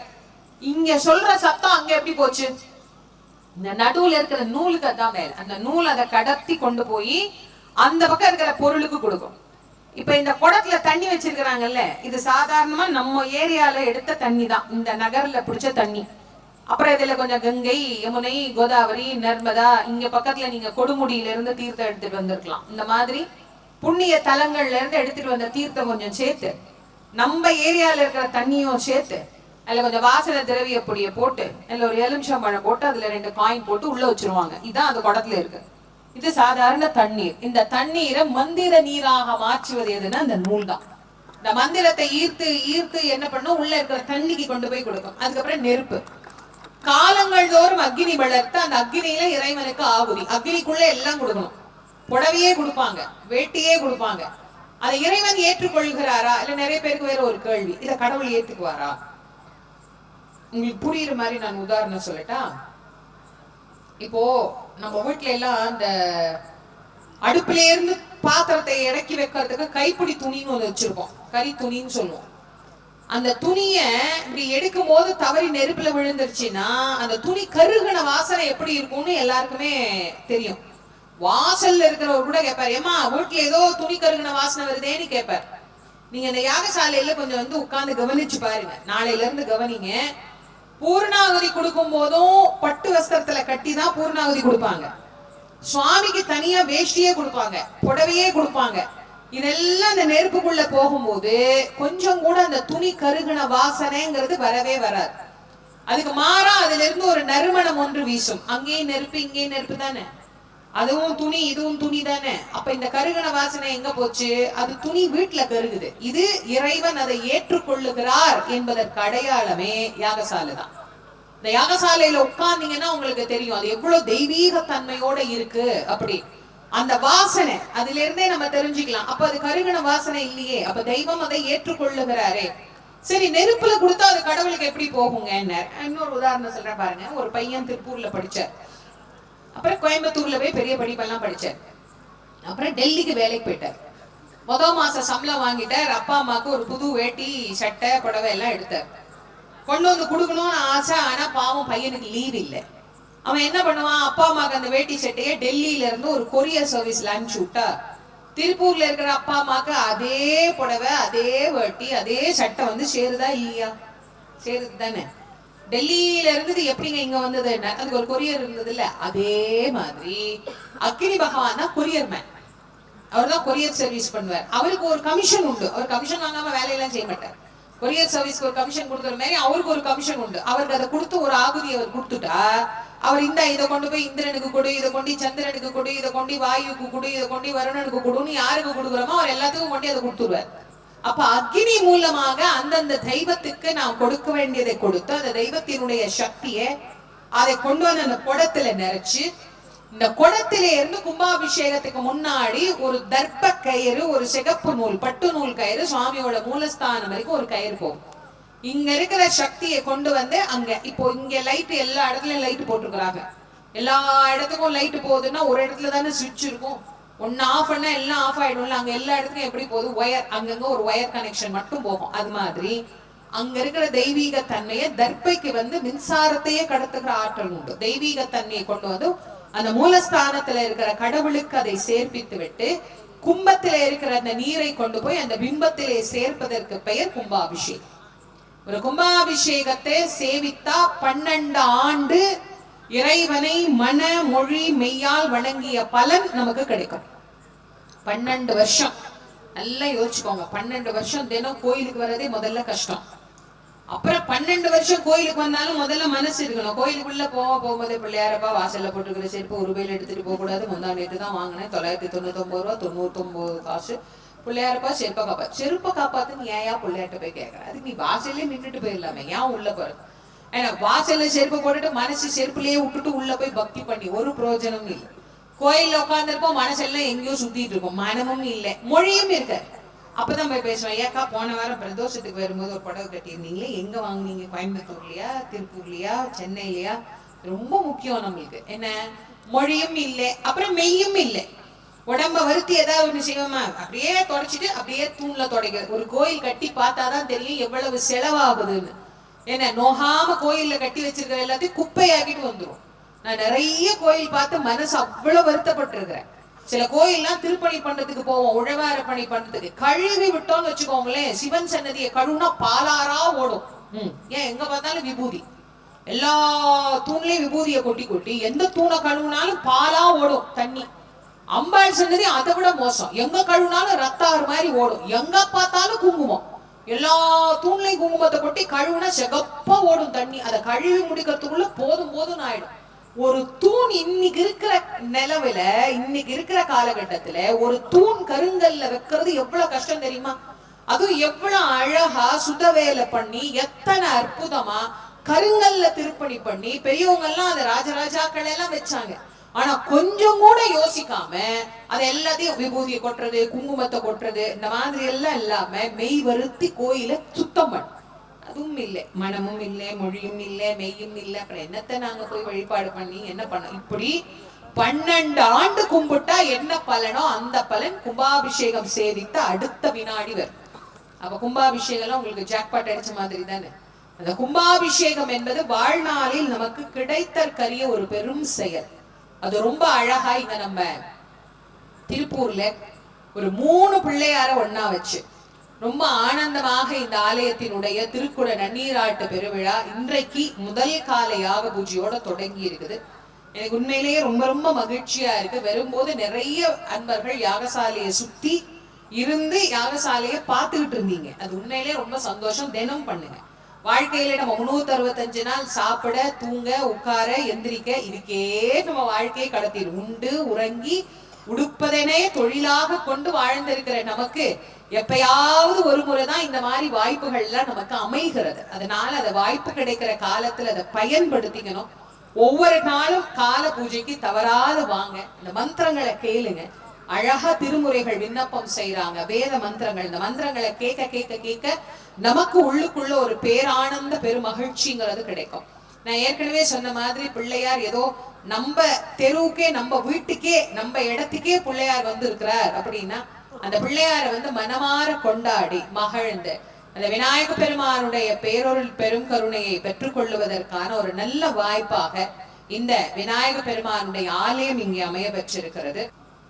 நம்முடைய திருப்பூர் பல்லடம் சாலையில் அமைந்திருக்கக்கூடிய ஸ்ரீ விக்னேஸ்வரா நகரிலே, விக்னேஸ்வரா நகர் அப்படிங்கிற அந்த பெயருக்கு ஏற்றார் போலவே இங்க விநாயக பெருமான் அருள்மிகு சித்தி விநாயக பெருமானாக எழுந்தருளி அருள் புரிந்து கொண்டிருக்கிறார்.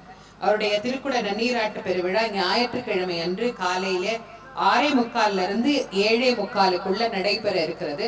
ஞாயிற்றுக்கிழமை தான், விடுமுறை நாள் தான். அதனால பக்த கோடி மெய்யன்பர்கள் அனைவரும் தவறாது வருகை தந்து இன்னையில இருந்து இன்னொரு 2 நாளைக்கு கொண்டாட்டமா மகிழ்ச்சியா பிள்ளையார வந்து நம்ம கொண்டாடி மகிழ இருக்கிறோம். இந்த திருக்குட நன்னீராட்டு பெருவிழாவில வந்து எல்லாரும் கலந்துக்கணும். அன்றாட விநாயக பெருமானுக்கு நடைபெறக்கூடிய இந்த வழிபாடுகளை இப்ப விட்டுட்டோம்னா அடுத்த 12 வருஷம் கழிச்சுதான், அடுத்த கும்பாபிஷேகம் 12 வருஷம் கழிச்சுதான் நடக்கும். அதனால இந்த வாய்ப்பை நாம் எல்லாரும் மிகச் சரியாக பயன்படுத்தி கொண்டு விநாயக பெருமானுடைய அருளை பெற வேண்டும் என்று அன்போடு வேண்டி இந்த நிகழ்வை இங்கு அமைக்க வேண்டும் என்று பெருமுயற்சி செய்து இந்த ஆலயத்தை நூதனமாக அமைத்து இந்த கும்பாபிஷேகத்தை கண்டுகொண்டிருக்கக்கூடிய ஸ்ரீ விக்னேஸ்வரா நகரை சார்ந்த அத்துணை நல்ல உள்ளங்களுக்கும் என்னுடைய மனப்பூர்வமான நன்றியை தெரிவித்துக் கொண்டு இந்த நிகழ்ச்சிக்கு வரணும் அப்படின்னு நம்முடைய அவினாசியில் இருக்கக்கூடிய ஆடிட்டர் ஐயா திரு சோமசுந்தரம் அவருடைய பையன் வந்து தொலைபேசியில தொடர்பு கொண்டு பேசினார். நான் போய் கேட்டேன், எங்க இருக்கு? திருப்பூர் பக்கத்துல தாங்கம்மா இருக்கு, நீங்க வந்துடலான்னு தம்பி சொல்லிட்டாருப்பா, ஒன்னும் பிரச்சனை இல்லை. ஏன்னா நான் தொடர்ந்து அவினாசியில அவனுடைய செல்வம் சகோதரர் அவர் தொடர்ந்து நிகழ்ச்சி தொடர் சொற்பொழிவு நடத்துவார். அதுல ஒவ்வொரு ஆண்டும் அந்த நிகழ்ச்சிக்கு வர்ற போது ஐயாவும் அம்மாவும் தவறாம வந்து அந்த நிகழ்ச்சியில கலந்துக்குவாங்க. நான் சொன்னேன், தம்பி சொல்லிட்டார், அப்புறம் ஒன்னும் பிரச்சனையே இல்லை, எல்லாம் போட்டுக்கு சொல்லுங்க, நம்ம பாத்துக்கலாம். ஏன்னா இது வரிசையா கும்பாபிஷேக காலம், எல்லா கோயிலையும் கும்பாபிஷேகம் தொடர்ந்து. நான் நேத்து கிளம்பினேன் சென்னையில இருந்து, வரிசையா எல்லா கும்பாபிஷேகமும் இருக்கு. அதனால இன்னைக்கு எனக்கு இந்த பிள்ளையார் கோயிலுக்கு வந்தது அவ்வளவு ரொம்ப ரொம்ப சந்தோஷம். ஏற்கனவே இந்த பிள்ளையார் கோயிலுக்கு வர போறோம் அப்படின்னு நான் இதுக்கு முன்னாடி ஒரு நிகழ்வு காங்கேயம் பக்கத்துல எங்க வந்திருந்தோம், நம்ம அது சிவன்மலை, சிவன்மலைக்கு வந்து பூச திருவிழா ஒட்டி அங்க நிகழ்ச்சிக்கு வந்திருந்த போது என்னுடைய மாணவி மகேஸ்வரி அவங்க வந்து சொன்னாங்க, அம்மா நீங்க நம்ம வீட்டுக்கு பக்கத்துலதான் விக்னேஸ்வரா நகர் தான் பிள்ளையார் கோயிலுக்கு வரீங்க அப்படின்னாங்க. நான் சொன்னேன், சரி பரவாயில்ல, ரொம்ப சந்தோஷம். ஆனா நான் உள்ள வரும்போது பார்த்தா வெறும் சேர் தான் இருந்தது. அப்புறம் யாகசாலையில கொஞ்சம் பேர் தான் இருந்தாங்க. சரி சத்தம் கேட்டு எல்லாரும் பேசுறதை கேட்டு அதுக்கப்புறம் வருவாங்க போல இருக்கு. ஆனா லேட் ஆயிடுச்சு, இவ்வளவு நேரம் ஆகி வருவாங்களா அப்படின்னு ஒரு யோசனை இருந்தது. ஆனா இருக்க பத்தாம திரும்ப யாகசாலையில இருந்த எல்லா சேரையும் கொண்டு வந்து போட்டு உட்கார்ந்து இவ்வளவு நேரம் நீங்க எல்லாம் ரொம்ப பொறுமையா அமைதியா மகிழ்ச்சியா கேட்டு ரசித்த உங்கள் அனைவரினுடைய பொன்னார் திருவடிகளுக்கும் என்னுடைய மனப்பூர்வமான நன்றியை வணக்கத்தையும் தெரிவித்து, அழகா அமைந்திருக்கக்கூடிய ஒரு விநாயகர் ஆலயம். தினம் வாங்க. இந்த நகர்ல இருக்கிறவங்க எல்லாம் வாக்கிங் போற மாதிரி காலையில சாயங்காலம் எப்ப வாய்ப்பு இருக்கோ அப்ப நேரா வந்து பிள்ளையார பாருங்க. உங்க மனசுல இருக்கிறதெல்லாம் யார்ட்டையாவது சொல்லணும்னு தோணும்ல, சில நேரம் தோணும். யார்கிட்டயுமே பகிர்ந்து கொள்ள முடியாத சில விஷயம் இருக்கும், யார்கிட்ட சொல்றதுன்னு தெரியாது. அப்ப நமக்கு அம்மா மாதிரி, நமக்கு அப்பா மாதிரி, உற்ற சகோதரர் மாதிரி, உற்ற நண்பன் மாதிரி யார் இருப்பான்னா நம்ம தெருவுல இருக்கிற சாமி தான் இருப்ப. நம்ம தேடிட்டு எங்கேயோ போவேனா, நம்ம தெருவுலயே ஒரு சாமி இருக்கணும் உங்க ஃப்ரெண்டு மாதிரி. அதனால பிள்ளையார்கிட்ட வந்து உங்க மனசுல இருக்கிற எல்லாத்தையும் அவர்கிட்ட சொல்லுங்க, எல்லா கவலையும் அவர்கிட்ட விட்டுருங்க. அவரை பார்த்தாலே நமக்கு எப்படி ஆயிரும், ரொம்ப சந்தோஷமாயிரும். அதனால சித்தி விநாயகர் பெருமானாக எல்லாம் வல்ல நலன்களை எல்லாம் சித்தியாக்கக்கூடிய விநாயக பெருமானாக இங்க எழுந்தருளி இருக்கக்கூடிய விநாயகரின் பேரருள் பெரும் கருணை எல்லோருக்கும் துணை புரிய வேண்டும் என்று பிரார்த்தனை செய்து கேட்டு மகிழ்ந்த உங்கள் அனைவருக்கும் நன்றி கூறி, நல்ல அழகான மேடை, நல்ல அற்புதமான ஒரு ஒலி அமைக்க தந்த ஒலி நிலையத்தாருக்கும் நன்றியை தெரிவித்து, நிகழ்வினுடைய துவக்கத்திலே வரவேற்புரை கூறிய அம்மா அவர்களுக்கும் நன்றி உரை கூற இருக்கக்கூடியவர்களுக்கும் என்னுடைய நன்றியை தெரிவித்து இந்த அளவிலே நிறைவு செய்கின்றேன். ஆறிரு தடந்தோள் வாழ்க, அறிமுகம் வாழ்க, வெப்பை கோரிசைல் தன்மையில் வாழ்க, குக்குடம் வாழ்க, செவ்வள் ஏறிய மங்கையை வாழ்க, யானிதன் அணங்கும் வாழ்க, மாறில்லா வள்ளி வாழ்க, வாழ்க சீர் அடியார் எல்லாம். வெற்றிவேல் முருகா. நன்றி, வணக்கம். அனைவருக்கும் வணக்கம். இந்த அருமையான வாய்ப்பை எங்களுக்கு அமைத்து கொடுத்த மிக நல்ல ஆன்மீக சொற்பொழிவை தந்த திருமதி தேச மங்கையரசி அவர்களுக்கு எங்களுடைய நன்றியை தெரிவித்துக் கொள்கிறோம். தெரியாத விஷயங்களையும் புரியாத விஷயங்களையும் அழகாக அழுத்தமாக எடுத்து சொன்னவர்களுக்கு மீண்டும் மீண்டும் நன்றியை சொல்கிறோம். நன்றி.